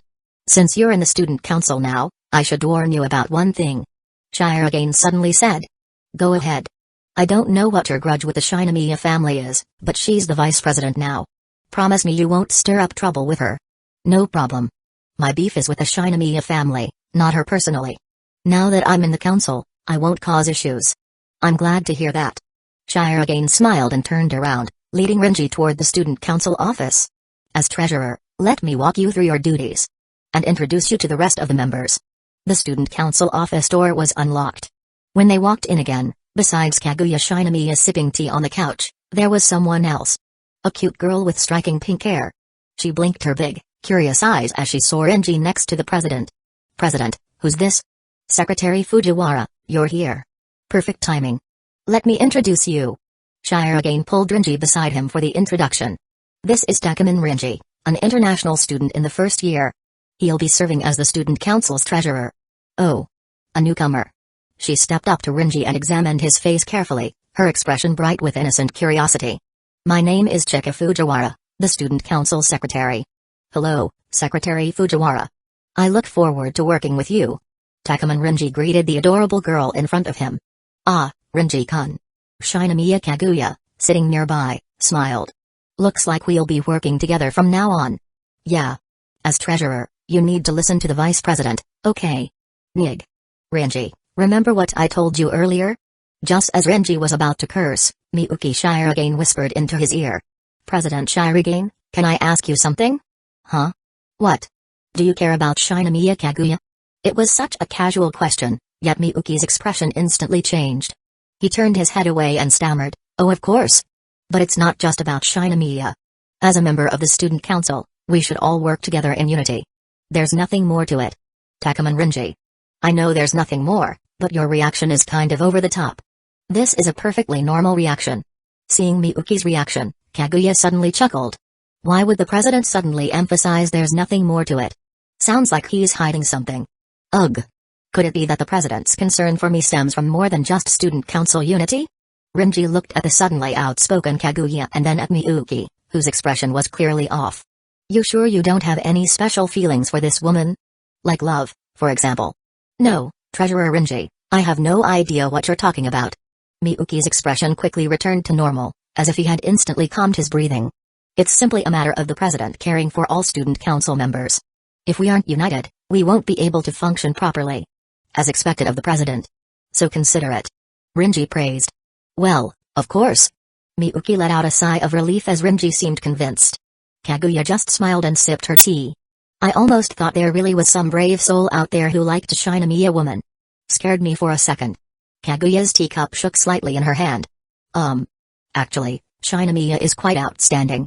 Maybe you just haven't realized it, Treasurer Renji. Miyuki quickly stepped in to defend her. Whether she is or not, I'll see in time. But since we're on the topic of romance, I do need to give the president one very important piece of advice. What is it? Takeman Renji placed a hand on Miyuki's shoulder, looking extremely serious. As someone who has experienced rejection firsthand, let me tell you. Never confess your feelings first. PFFT. Kaguya spit out her tea. Chapter 15, the secretary's words cut deep. Never confess first? Never. If you don't want your heart shattered, don't be the one to stick your neck out. Renji said solemnly. Just wait for the other person to confess. That's a bit. You can't say that. Kaguya suddenly walked up. She felt that if she didn't speak now, things would only get worse. The relationship between Kaguya and Miyuki was essentially mutual affection, but neither had confessed, each unwilling to give up their advantage after becoming a couple.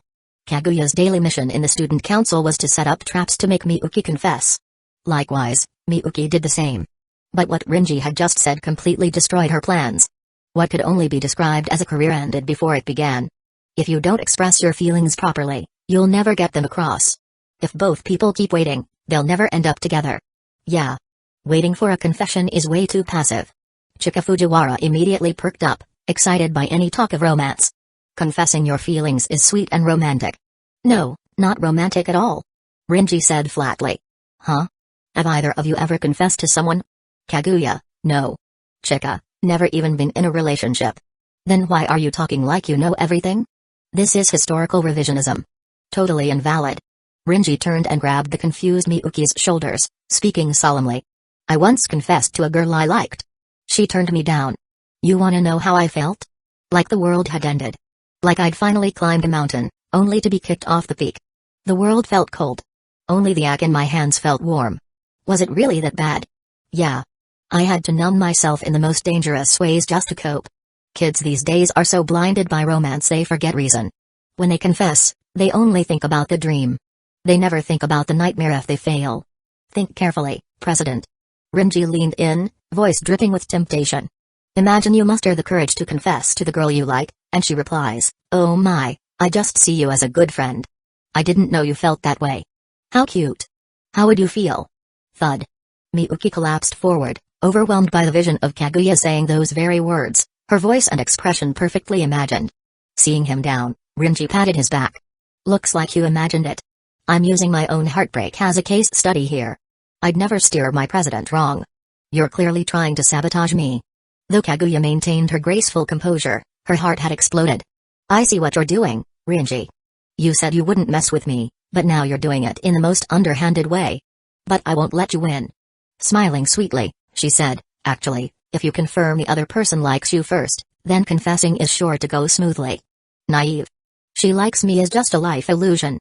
You never really know what someone else is thinking. A girl might act elegant, smile kindly, show concern. But deep down, she might see you as a worthless insect.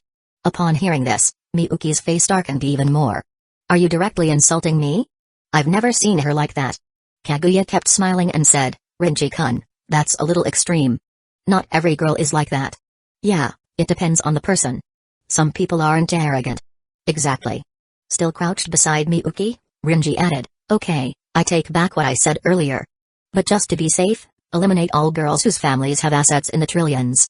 Most of them look at us like bugs. Trust me, the elimination method works.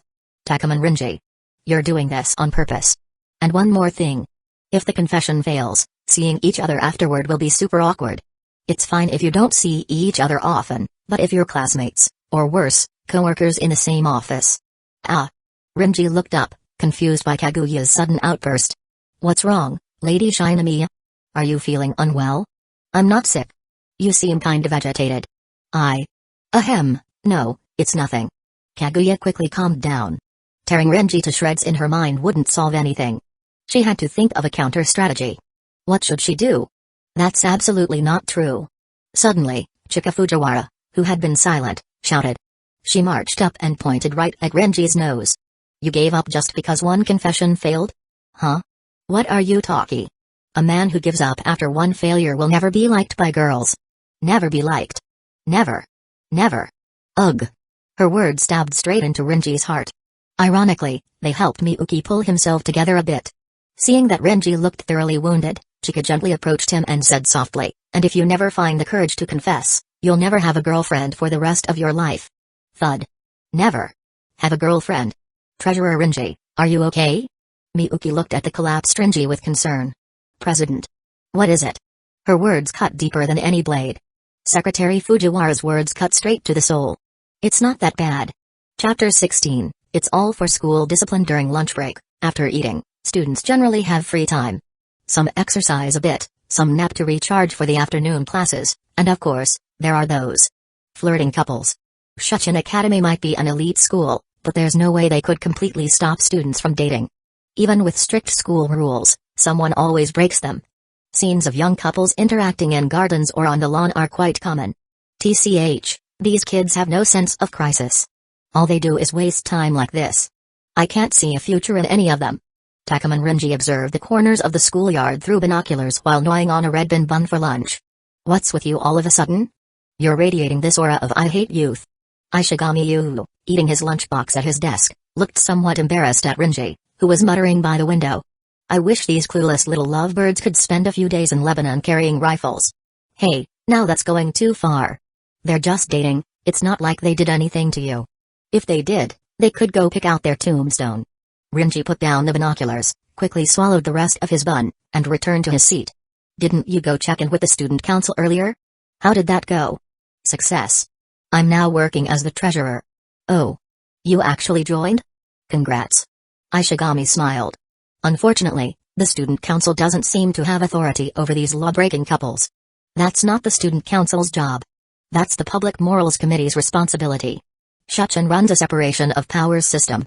I have no idea what you're talking about. It's just that each group has its own job. Ishigami sighed. By the way, why do you hate couples so much? I just get mad seeing those people happily enjoying the present without thinking about the future. Renji replied with disdain. Let's face it. School relationships are basically once school ends, so does the love. I'm looking forward to their breakups. That's way too dark. I can't take it anymore. I'm going to report to the Public Morals Committee. With that, Renji left the classroom. Later, outside the Public Morals Committee office, Renji knocked on the door. When someone inside called come in, he pushed it open and entered. The Public Morals Committee at Shuchin had only 2 members. One was Macho, the other, Asaragi, A girl wearing such thick glasses, her face was practically hidden. Because of those glasses, Renji hadn't even realized she was in the same class as him. Huh? Renji-kun?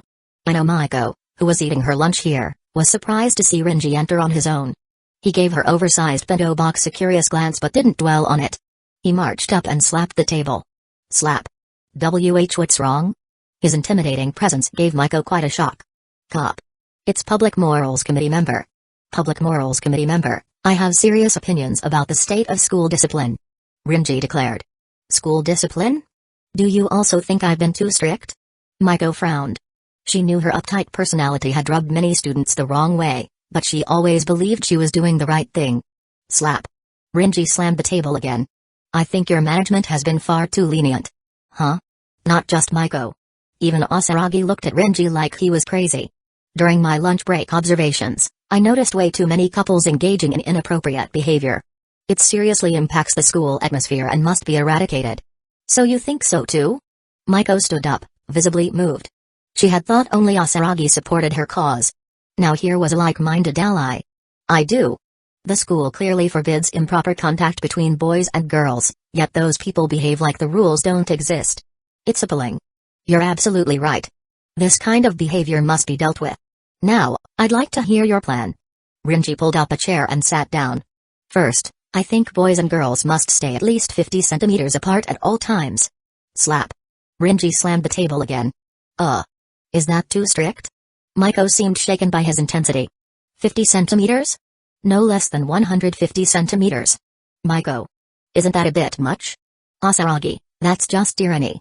The school only forbids indecent behavior. With decency, we can look the other way. If we set a low standard, they'll just keep pushing boundaries. Better to go high from the start. Macho and I have already made a lot of students unhappy. If we push it further, we might face serious backlash. Asaragi's glasses glinted as she adjusted them. Send any complaints to the student council. Get them expelled.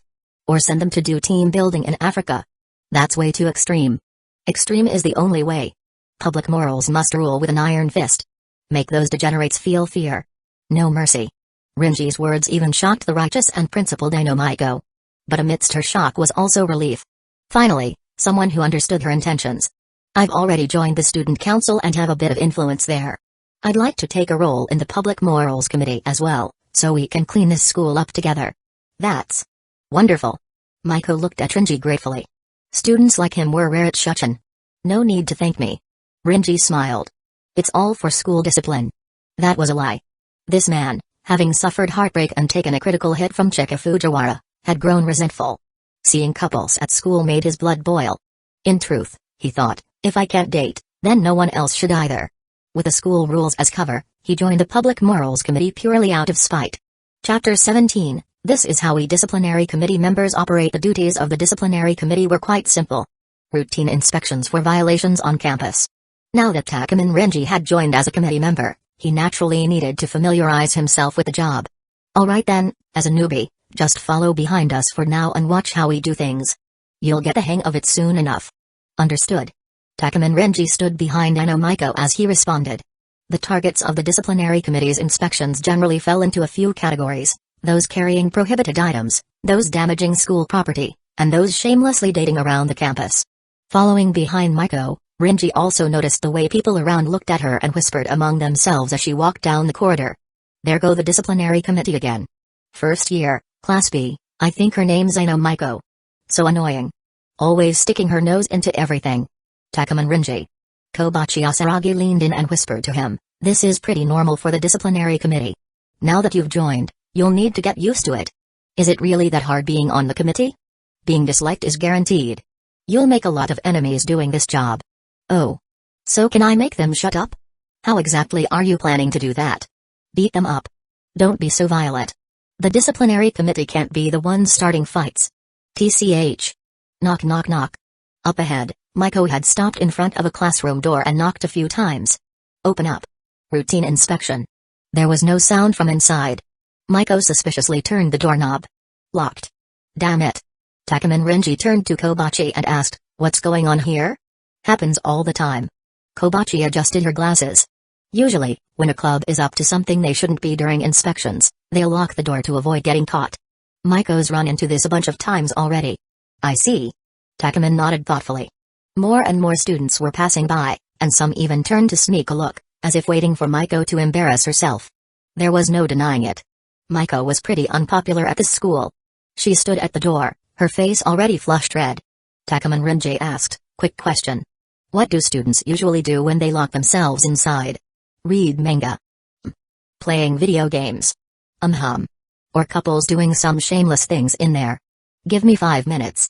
Takuman Renji said this to the two and immediately ran toward the stairwell nearby. Maiko turned her head and looked at Takuman Renji's hurried back, then asked Daibatsu, where is Takuman going? He said to wait 5 minutes. Oh. Even though she didn't know what Takuman was up to, Maiko still stood there waiting for him to return. It only took a few minutes. About 5. Crash. From the locked room came the sound of breaking glass. Then inside, came the cries of, hey! Who are you? What are you doing? No. Mixed with thuds of things falling to the ground. Maiko. Kobachi, sounds like it's been handled. Click. The previously locked door opened from the inside. Takuman Renji walked out and said to Maiko and Kobachi, surprise raid complete. As soon as the door opened, Maiko ran inside and saw a group of boys collapsed on the ground, their hands tied behind their backs, with a stack of inappropriate magazines on the desk. What did you do? Took me 2 minutes to grab a rappelling hook from my storage, then 3 minutes to reach the rooftop, attach the hook, rappel down to their window, smash the glass, and arrest everyone inside. Arrest. Alright, you can inspect now. The contraband magazines are all laid out on the desks. TCH, why do I have to write a reflection too? Because what you did today has already spread to the entire school. At that time, many students on the school field witnessed Takuman Renji jumping from the rooftop with a rope, kicking through a third-floor classroom window, then tying up the students inside and confiscating their contraband. After getting a scolding from Maiko and then another from Sakurakaya in the office, Takuman had to write a self-reflection and even had his combat rope confiscated. Now, the whole school knew there was a lunatic among the first-year discipline committee. I was just enforcing school rules. Your way of enforcing them is totally abnormal. Also, I'm surprised Ino didn't strip you of your committee position. Ishigami Yu said, wiping cold sweat. Of course not. I made those rule breakers understand that defying the discipline committee leads only to one outcome. Doom. You're basically a bad cop from a movie. What they think is none of my business. As Takuman Renji wrote his reflection, a fierce gleam flashed in his eyes. I want every student in this school to know. Early romance leads to ruin. You're a tyrant. Are you just projecting your personal issues? This is all for the sake of discipline. You need to understand me. I don't understand. Ishigami was beginning to realize. This new friend of his might actually be nuts. Hey, Ishigami, you haven't joined a club yet, have you? A girl's voice came from behind. Ishigami immediately turned around. A ponytailed girl smiled at him. Oh, Oitamo-san. No, I haven't. Being in the go-home club isn't great. You should join a club while you're in high school. Yeah, you're right. Ishigami blushed slightly in front of the girl. Takuman, however, ignored them and kept writing furiously. Then, I'm heading out with Hikaru. Okay. Ishigami watched the girl and another boy leave the classroom, still staring at the doorway even after they had gone. Who was that girl? Takuman asked while writing. The girl's Kyoko Oitamo, the guy is Ko Ojino. They're our classmates. You could at least remember your own classmates' names. We're switching classes in second year anyway. Remembering them is a waste of brainpower. Suddenly, Takuman stopped writing and turned toward the door where the two had left. Are those two a couple? Probably. Kind of enviable. Ishigami muttered. Got it. Takuman immediately left his seat and walked out. For the sake of discipline, I'm taking care of them now. Stop right there. Chapter 18. This school doesn't need couples president. Here's the budget spreadsheet for the clubs this quarter you asked me to handle. I've finished it. Entering the student council office, Takuman placed a USB stick on Shirogane Miyuki's desk. Oh, thanks. That was fast. I thought I'd have to wait until tomorrow. I used the computer lab after class and quickly handled it. No need to delay such simple tasks. That's good. Shirogane gave Takuman a complicated look. By the way, Takuman, right after leaving the student council office at lunch today, you caused quite a stir. It's nothing much. Just broke a window and arrested 2 students violating school rules. You're on the discipline committee now? Yes. I noticed the school's declining discipline and decided to step up and set things right. And your method of correction is? Destroying school property? Sometimes sacrifices are necessary. You just joined the student council and now you're in the discipline committee too? There's no rule saying I can't be in both, right? Technically, no. But why join the discipline committee? You that bothered by Shuchin's atmosphere? The school's fine. Just too many couples. So you're saying that these students who keep dating instead of studying should break up? That's way too extreme. Shire again stood up in shock. What do other people's relationships have to do with you? I think it's necessary to explain the dangers of early romance to you. Takuman's tone brooked no argument. Early dating leads to immature couples messing around, eventually sleeping together. The girl gets pregnant, neither takes responsibility, societal pressure ruins their families, the kid gets raised by relatives, and those brats get expelled and mooch off their parents forever. That's way too extreme. Fine, alternate scenario, girl gets pregnant, guy wants an abortion but can't ask his family for money, turns to crime, and the social pressure ruins another young life. What am I supposed to say to that? These things aren't uncommon in Japan, right? Aren't you an international student? How do you know all this? Because my old man went to high school in Japan. Before I came here, he warned me, Japanese students fool around a lot. Unlike him, who never even thought of dating in high school. Where do I even begin to criticize that? Anyway, for the sake of Shuchin Academy students, we need to reduce the number of couples ASAP. The stench of romance spreads quickly. How much do you want to reduce it by? 0. Annihilation? The rules are clear. As a member of the discipline committee, I must enforce them impartially. Seeing that Takuman had made up his mind, Shire again sighed, got up, and looked him in the eye. Be honest. If I can't be in a relationship, then no one else should be happy either. That's so dark. Takuman, your worldview is way too dark. This is already the tame version. I even had a plan to send all those smug capitalist heirs, including Shinomiya Kaguya, off to be re-educated in Lubyanka. Shire again didn't even know how to respond to this international student anymore. It felt like the student council had just recruited something monstrous. Takuman. Shire again tried to calm himself. Have you ever thought of dating someone yourself? Can't believe a student council president is encouraging breaking school rules. It's not that serious. The school only bans impure relationships, not romance in general. Don't think I haven't read the rule book. Like students are really going to keep things pure. In the end, they're just lusting after each other's bodies. As much as I want to refute that. Shire again's mind drifted to some less than pure thoughts involving him and Shinomiya Kaguya. Not wanting to linger on the topic, he returned to the original question. Takuman, you seriously have no interest in dating? I did once. But after getting rejected, I gave up. Rejection messes with your head. Even if my mental fortitude is better now, the emotional recovery is a waste of my limited lifespan. Completely immune to persuasion. That was Takuman Renji. Even though Fujiwara's words hurt me deeply, in hindsight, her analysis made sense. Maybe I really will never have a girlfriend in my lifetime. That's just too depressing. I'm not like you, President. You've got good grades and popularity. You even became student council president through an election despite entering from outside. Of course you don't need to worry about whether you'll have a girlfriend. Cough. I suppose that's one of my strong points. Renji Takuman's praise was clearly very pleasing to Miyuki Shire again. Yes, except for young ladies like the one from the Shinomiya family who have impossibly high standards, most others. Wait, President, what's wrong? You look kind of down all of a sudden. It's nothing. Well, that's all I'll say. I've got to keep working as a member of the Public Morals Committee. Watching all these couples being lovey-dovey in front of me every day is honestly painful. You really are. Oh right, Treasurer Renji, can I ask you something? Shire again suddenly said. President, ask away. What would you do if a girl confessed to you? That's impossible. I'm not popular with girls. Even when I confess, I get rejected. There's no way a girl would confess to me first. What kind of fantasy is that? I said if. If a girl confessed to me, huh? Let me think. Renji Takuman gave it some thought, then answered seriously, go get a marriage license. That answer is even more insane than I expected. Chapter 19, Bizarre Behavior. Don't forget, we're members of the Public Morals Committee. We can't be the ones breaking the rules. Understood.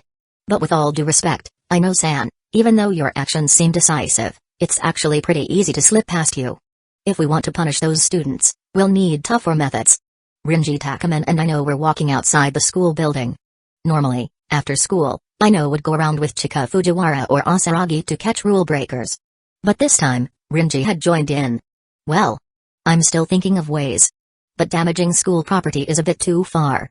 It's a sacrifice made for the sake of public morals. Besides, I already paid for the damages. It came out of my already limited pocket money. Only 23 million USD. Economic loss is the least of the concerns. Asaragi, as usual, muttered sarcastically beside him. The main issue is that some students were just reading magazines in their room when someone smashed the window and scared them half to death. Luckily no one was cut by the glass, or things would have been way more complicated. Oh, just something minor then. This is not minor. Could you at least try to consider how others feel? Renji turned his head in confusion and looked at Asaragi. Why should I care what others think? Isn't the job of a public morals committee member to decisively deal with violators? How should I put it? Renji, do you normally not care how others feel? I don't. Because I don't know what others are thinking, and it's unnecessary to care. What must be done should be done regardless of their feelings. In Afghanistan, every time he pulled the trigger, someone died. There was no room to wonder whether the person in his scope wanted to live or not. Would he not shoot if they didn't want to die? Of course not. So thinking about it is meaningless. My purpose in joining the committee is to eliminate all the couples on campus and make this a place where everyone just studies seriously. That requires drastic measures. I hope you can understand that. No. I understand what you want to do. I just can't agree with your methods. Hearing Renji's words, Asaragi pushed up her glasses, which reflected a sharp glint of light. She didn't know much about this new transfer student. Normally, an external entrant and an impure student wouldn't be so bold right after joining the school. And his behavior was just baffling. So weird. What do you think, Ino? Wait, what's with that look? Asaragi turned to Ino Maiko, only to find her wearing an excited expression. I see. Using the most severe methods to enforce order. Renji, you really understand my ideals. What are you even talking about? That's just his own chaotic behavior. Oh, that reminds me. Renji suddenly clapped his hands. Besides eliminating improper couples and contraband, what else do public morals committee members do? Any rule violations? For example, stopping conflicts. Shuchin Academy. Let's say there are a lot of student rivalries. Oh? Like what? Children of company presidents involved in hostile takeovers. Heirs in inheritance disputes. Kids from feuding noble families. Ah, here they come. The group looked ahead. A crowd had gathered around, nervously watching a boy and girl glaring at each other. The boy was someone Renji had seen during lunch. A kendo club captain, name unknown. The girl was someone he knew well. Ryuju Momo, head of the astronomy club. Click your tongue all you want. Your dad hasn't been arrested yet. Why don't you get your useless dad to do something about it? Once your dad's in jail, let's see how cocky you still are. Huh. None of your damn business. Asaragi, son of the police and daughter of the head of the Ryujuzu Yakuza family. Yeah, even kids of cops and gangsters have problems. So what now?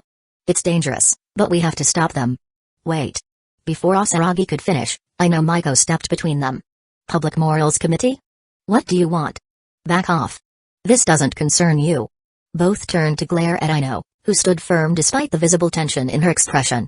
Okay, no fighting.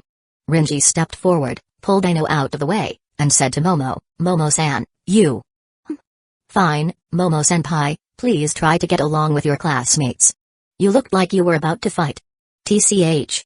Momo stepped back reluctantly. She glanced at Ino and Asaragi, then turned back to Renji. Student council wasn't enough for you? Now you've joined the Public Morals Committee? I have ambitions. Did you finish the form I gave you at noon? Done. Meet me on the rooftop after school. You got it. Renji gave an okay sign, and Momo walked away. No. That's it? Problem solved? Amazing. Asaragi, I thought we'd need to mediate for hours, but Renji seems pretty. But before she could finish, Renji turned to the kendo captain. You little punk. You got a death wish, acting tough on public morals turf? No. Didn't expect a thug like you to be in the committee. The boy sneered. It's disgusting that you're even here. Not happy? Come to the kendo club. Not with bamboo swords. Real blades. Let me show you blood, you little brat. Renji raised his middle finger. Are you threatening me? Yes. I'm threatening you. A public morals member like you. Shut your ass. Public morals doesn't need your opinion. Asaragi covered her face. Still full of baffling behavior. Chapter 20, I don't expect you to study seriously. Classes ended. Shuchin's dismissal time was early, like other Japanese schools, to allow time for club activities. In just one day, Renji Takaman had done quite a bit. He joined the student council as treasurer, openly threatened a club leader, joined the public morals committee, broke a window and tied up 3 students, wrote a review report, and insulted the kendo captain. As a freshman, his debut had already made Shuchin history. Joining the student council and public morals committee. If you hadn't caused so many incidents, I'd say your first day was perfect. I think today was very fulfilling. If it weren't, I'd be terrified. In the staff office, Sagrakaya stared at the calm-faced Renji, looking exasperated. Anyway, what you've done is still within my tolerable range. Thanks for the praise. I'll keep working hard tomorrow. Don't. Just be a normal student. Sagra couldn't help shouting. She was seriously afraid Renji might one day blow up the entire school. Anyway, are you planning to join any clubs? Yep. I just finished the form. He handed it over. Sagra glanced over it. Astronomy club, huh? Not bad. At least it shows you're trying to live a normal school life. She handed it back and began organizing her lesson plans. Try to enjoy school life. Even dating would be fine. That's something a teacher should say? Shouldn't you be telling me to study hard and aim high, Aunt Kaya? Nope. I've given up. Expecting you to study seriously is hopeless. She looked at him expressionlessly. At least if you're in a relationship, you'll focus on your girlfriend instead of causing trouble. I'm genuinely afraid you'll blow up Shuchin someday. Isn't that a bit dramatic? Given my past experience? Not at all. Carrying his club application form, Takam and Renji walked up to the rooftop to meet Ryuju Momo, as they had agreed. The school's astronomy club was located on the rooftop. Understandably, since stars could be seen more clearly from there. However, most school clubs closed before sunset, so using stargazing as a reason to place the astronomy club on the rooftop didn't really hold up. Momo-senpai, I'm here. Opening the rooftop door, Takam and Renji walked in with the application form. On the open rooftop space, an inflatable couch had been laid out, and Ryuzu Momo was lying on it, playing on her phone. Beside her were plush toys, and her shoes had been kicked off to the side. It was obvious this wasn't any sort of club activity. Ryuzu Momo had simply claimed the rooftop as her personal hangout spot. She put down her phone and took the application from Renji, placing it beside her. Sitting cross-legged on the couch, she rested her chin in her hands and looked up at Renji. I never got to ask in detail about why you suddenly left Japan 4 years ago. I already told you earlier today. I left temporarily because of some conflicts with the Shinomiya family. As he spoke, Takam and Renji swept the ground clean and sat down, then smoothly pulled out a pack of cigarettes from his pocket. Although one pack had already been confiscated by Hayasaka, he had fortunately kept a backup. Come to think of it, isn't it weird? You were only 12 4 years ago, and you already had a smoking habit? Didn't your family do anything? My physical constitution's a bit unusual. Even if I started drinking or smoking earlier, it wouldn't really affect me. He exhaled a smoke ring as he spoke. My mom tried to stop me, but my dad turned a blind eye. And during New Year's when I was little, we used to drink beijiu together. What a bizarre family. I think it's fine. But as a disciplinary committee member, you're blatantly breaking school rules. I can't help the nicotine craving. Besides, the reason I joined the disciplinary committee in the first place was because I couldn't stand all the lovey-dovey couples around. I wanted a way to stop them from flaunting it in front of me. What did couples ever do to you? I got dumped. Do I really have to share my tragic love story with everyone I meet? That's a real hit to the ego. Dumped? Ryuju Momo squinted slightly. You had a girlfriend? As if. I'm basically garbage here as a love interest. I didn't know a thing at 12, confessed to a girl, got rejected, and then ran off to clear my head. What girl? Hayasaka I. She's at this school too, class 2A. Oh, that girl with the makeup and manicured nails, doing all the typical high school girl stuff. Ryuju Momo snorted dismissively. Didn't take you for the type to like girls like her. That's a pretty pointed thing to say. Anyway, she wasn't always like that. I don't know what she's pretending to be now. Probably trying to fit in better. You're the one that's frustrating. Huh? It's pathetic. Just because a completely average girl rejected you, you ran away without a word? That really like you? Her face was full of irritation. I remember back then, you barged into a whole group just to pull me out, holding nothing but a utility knife. Where's that fire now? Back then I was dumb and only knew how to charge in. Besides, love has nothing to do with compatibility. You've got that refined half-Japanese face, clearly come from a good family, and you were handling deals with the peacekeeping society at a young age. You have the looks and talent. Why let some ordinary girl throw you off balance? You should have had the attitude of it's your loss for not choosing me. At this, Ryuju Momo let out a frustrated sigh. I was hoping at least someone on the level of Shinomiya Kaguya. Who the hell would be dumb enough to fall for someone from the Shinomiya family? Are they brain dead? Yeah, unfortunately that brain dead person is your current student council president. Chapter 21, Need to finish what was left unfinished 4 years ago. The president's into someone from the Shinomiya family? You're not joking? Takuman Renji froze for a moment at her words. You think I'd lie to you? President Shirogane seemed like a smart guy. Why would he go after someone like that? Was he traumatized or something? I didn't get it either. Back when we were both on the student council, I was the treasurer and he wasn't even president yet. He looked all depressed because he couldn't get her attention. Didn't he consider the odds? Even if they hit it off, the Shinomiya family, they'd definitely try to tear them apart. No way they'd let their precious heiress be with a commoner. If necessary, your president could be in real danger. Yeah, I figured. The Shinomiya family is seriously deep-rooted. Even I've heard of them. Ruthless to the core. Oh? More ruthless than me? No comparison.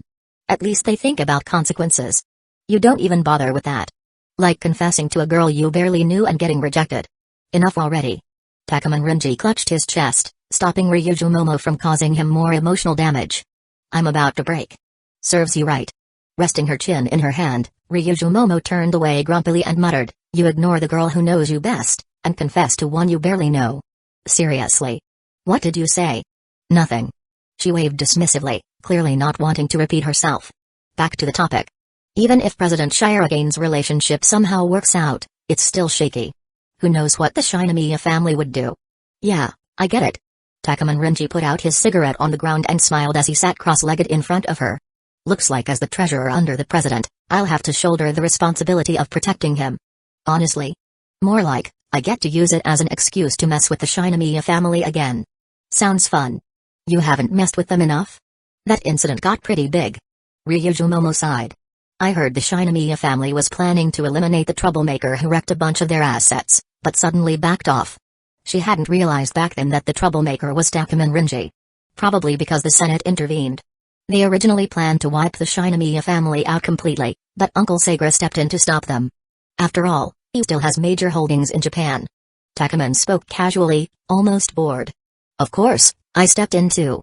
I mean, what's the fun if I don't do it myself? So your identity really isn't that simple. I should have known 4 years ago. It's very simple. My family runs a farm. I'll bring you a watermelon from our fields next time. Pretty tasty. I'll look forward to that. Ryuju Momo suddenly smiled. Because you'll have to come see me here every day after school. Huh? Why? Because you're officially in the astronomy club. She waved his signed application form. In other words, you're mine. So what does the astronomy club actually do? There are no activities. And the members? I only ever see you. They can't come up here. I've reserved the rooftop. From now on, it's just you and me up here. Knock knock knock. Come in. Excuse me. While organizing documents in the student council office, Miyuki Shirogane heard someone knock and called them in. The person who entered was, of course, Takuman Renji. President, does the student council still have any work left? Ah, Treasurer Takuman. There's nothing urgent for now, but you're part of the student council too. It's totally fine to hang out in the office whenever. Shirogane smiled as he spoke. Though, come to think of it, you're probably the only member who actually knocks before entering. Still getting used to that. Just basic manners. As he spoke, Takuman glanced around. Fujiwara's not here, right? Nope. Why? Are you afraid of her? That soul-piercing woman is honestly terrifying, but I can handle it. Seeing that only the president was in the office, Takuman casually picked a spot on the sofa and sat down. He had just spent 2 hours on the rooftop chatting with Momo Ryuju, summarizing what had happened in the past 4 years. When she figured it was about time, she let him go, and he headed straight for the student council office. At the moment, only Miyuki Shirogane was inside. Kaguya Shinomiya and Chika Fujiwara weren't around. What about the other two? Kaguya's at archery club, doing her club activities. Fujiwara's at the tabletop gaming club. Probably still busy with theirs too. Shirogane answered. Tabletop gaming club, huh? I heard about that from the disciplinary committee. Apparently, it's one of those groups that constantly skirts the edge of school regulations. They're just a bit more lively than others. Shirogane chuckled. But hey, shouldn't you also be at your club activities, treasurer? You know how it is with the astronomy club. You can't see stars during the day. Fair enough. By the way, I heard some interesting things about you from Momo-senpai. Oh, well, back then we were both on the student council. I mean, she told me about a girl you like. Totally not the answer I was expecting, honestly. What are you talking about, Treasurer Takaman? President, you're sweating. Maybe have some tea to calm your nerves? Oh, okay, thank you. Takaman Renji handed the teacup to Miyuki Shirogane, but his hands were trembling non-stop. The cup in his hand was shaking at a high frequency. President, try to calm down a bit. How about you take a deep breath? I am calm. Very calm. Alright then, I'll continue. Momo-senpai said that you might have some feelings for Miss Shinomiya. Splash. Tea spilled from the cup and splattered onto Miyuki Shirogane's uniform. And no. That's nonsense. I only admire Shinomiya for her capabilities. There's absolutely nothing more to it. I see. As long as there's nothing more to it, that's fine. After all, you're aware of the Shinomiya family's situation. Let's not even get into whether someone like her would ever be interested in a poor guy. Even if you did get together, their family would do everything to break you up. There's no future in that. Here, take a tissue. Don't cry. Chapter 22, see? It's that simple, that's enough, President. Didn't you say you didn't have feelings for Shinomiya? I don't. I'm fine. You don't have to worry about me, Treasurer Takaman. You really don't look fine. You look like you've completely burned out. Takaman Renji looked speechlessly at the slouched, deathly aura radiating from Miyuki Shirogane, a stark contrast to the spirited student council president he first met. That's why I always say, students these days lack rationality when it comes to romance. They never think about the future. It's obvious nothing will come of it. Alright, I'll stop. President, hang in there. Seeing how Shirogane looked like he might actually keel over, Takaman Renji decided to drop the topic. Although Takaman rarely considered others' feelings when he did things, he could still tell when someone was close to their limit. He worried that if he kept talking, the president might literally drop dead on the spot. And no. You're right, Treasurer Takaman. I know all about the Shinomiya family situation. Though his face remained grim, Miyuki Shirogane began thinking more clearly. If we really ended up together, I'd have to face that family. Didn't you say you didn't have feelings for her? I said if. Takaman, you need to pay attention to the wording. Sorry, please continue. Then I'll keep going. He sat upright at his president's desk, fingers interlaced under his nose, a sharp glint in his eyes. President, your aura just changed all of a sudden. Don't interrupt. Oh. If one day things progress to the point of marriage. You're not even dating and you're already thinking about marriage? President, you're really? Are you telling the story or am I? Of course it's you. I promise to shut up now. Takaman Renji replied. Good. Hypothetically, if Shinomiya and I became a couple. Hypothetically, mind you. Are you following, Treasurer Takaman? Got it, got it. I got it. Takaman didn't understand why Shirogane kept repeating the word hypothetically, but he kept listening anyway. Right. If, hypothetically, Shinomiya and I became a couple, and a few days later her family decided I wasn't good enough for her, then. Please allow me one last interruption, President. Takaman raised his hand. Go ahead. Don't put yourself down, President. Never underestimate yourself. It's not that you're not good enough for her. It's that she's not good enough for you. Ah, thank you. Thank you. You have to realize, the Shinomiya family is full of scheming parasites. Trash. Filth. Okay, that's enough, Treasurer Takaman, you're getting too worked up. Ahem, alright then. Please continue, President. Takaman coughed and signaled him to go on. Right. If it comes to that point, the Shinomiya family would be a massive obstacle. Currently, I've come up with a few potential solutions. Okay. Although curious why Shirogane was thinking this far ahead about someone he supposedly didn't have feelings for, Takaman didn't press the issue. All he could do was admire him. As expected of the president, even thinking through problems that likely won't ever happen. I was thinking, maybe I could kneel at their doorstep and say, please let me marry your daughter. I truly love her. Would that work? Shirogane's eyes lit up. Just look at my expression and figure it out yourself. That's a no, huh? Of course not. If that actually worked, why would the Shinomiya family have ever taken my allowance back in the day? And more importantly, why are you solving it in such an embarrassing way? You're my superior at Shuchin, you know. If you do something that humiliating, how am I supposed to save face? I did say it was a what if. This isn't really about Shinomiya and me. Shirogane explained forcefully. Right, I forgot. Okay, then let's try another idea. After thinking for a moment, Shirogane said to Takaman, what do you think about eloping? Eloping is a great idea. I thought so too. So, where do you plan to run? Japan's a no-go. The Shinomiya family has businesses everywhere. Southeast Asia? Forget it. Japan's manufacturing was all there in '93, including theirs. The US and other Western countries are out too. That's where all the finance and investments go down. Aside from a few small countries, the Shinomiya family can reach anywhere. Just to save face, they'd chase you to the ends of the earth. Money moves mountains. And turning a person into a ghost is child's play for them. Takuman's words sent a chill down Shiragane's spine. President, don't overthink it. It's not even that serious. And no. Treasurer Takuman, what's your suggestion? Me? If it were me, I do have a plan. But since this is just your delusion and you don't really like the Shinomiya girl, there's no need to go into it. No. Shiragane suddenly stood up and grabbed Takuman by the shoulders. Takuman. Even if this is just a baseless what if, this is the student council. If a student came to us with this kind of issue, we'd need to help them find a solution. Does the student council really get involved in romance advice now? Just tell them to break up. Violates the school's code anyway. You're wrong, Takuman. Helping students is our duty. Shiragane turned his back, leaving Takuman with a seemingly noble silhouette. At least while I'm president, I want them to find happiness. To outsiders, this all sounded suspicious as hell. Anyone with a shred of common sense wouldn't buy it. It was like when someone said, I have a friend who... They're always talking about themselves. And with Shiragane saying all this? Truly admirable, President. To think you'd go so far for issues your fellow students might never even face. Your spirit is worthy of respect. He believed it. Takuman Renji actually believed the utter nonsense Shiragane was spewing. It's good that you understand my intentions. So, Takuman, what's your plan? My plan's actually quite simple. Go on. You just need to make the Shinomiya family believe their son-in-law is capable. Show your worth beforehand. Makes sense. Before graduation, just earn 10 billion yen. See? Simple. Chapter 23, Making Money Isn't Shameful. Earn 10 billion yen before graduation. Yep. And that's just one way of proving capability. After all, compared to Shinomiya's 200 trillion yen net worth, 10 billion yen is nothing. But it proves you're capable. Shiragane's face darkened. 10 billion yen.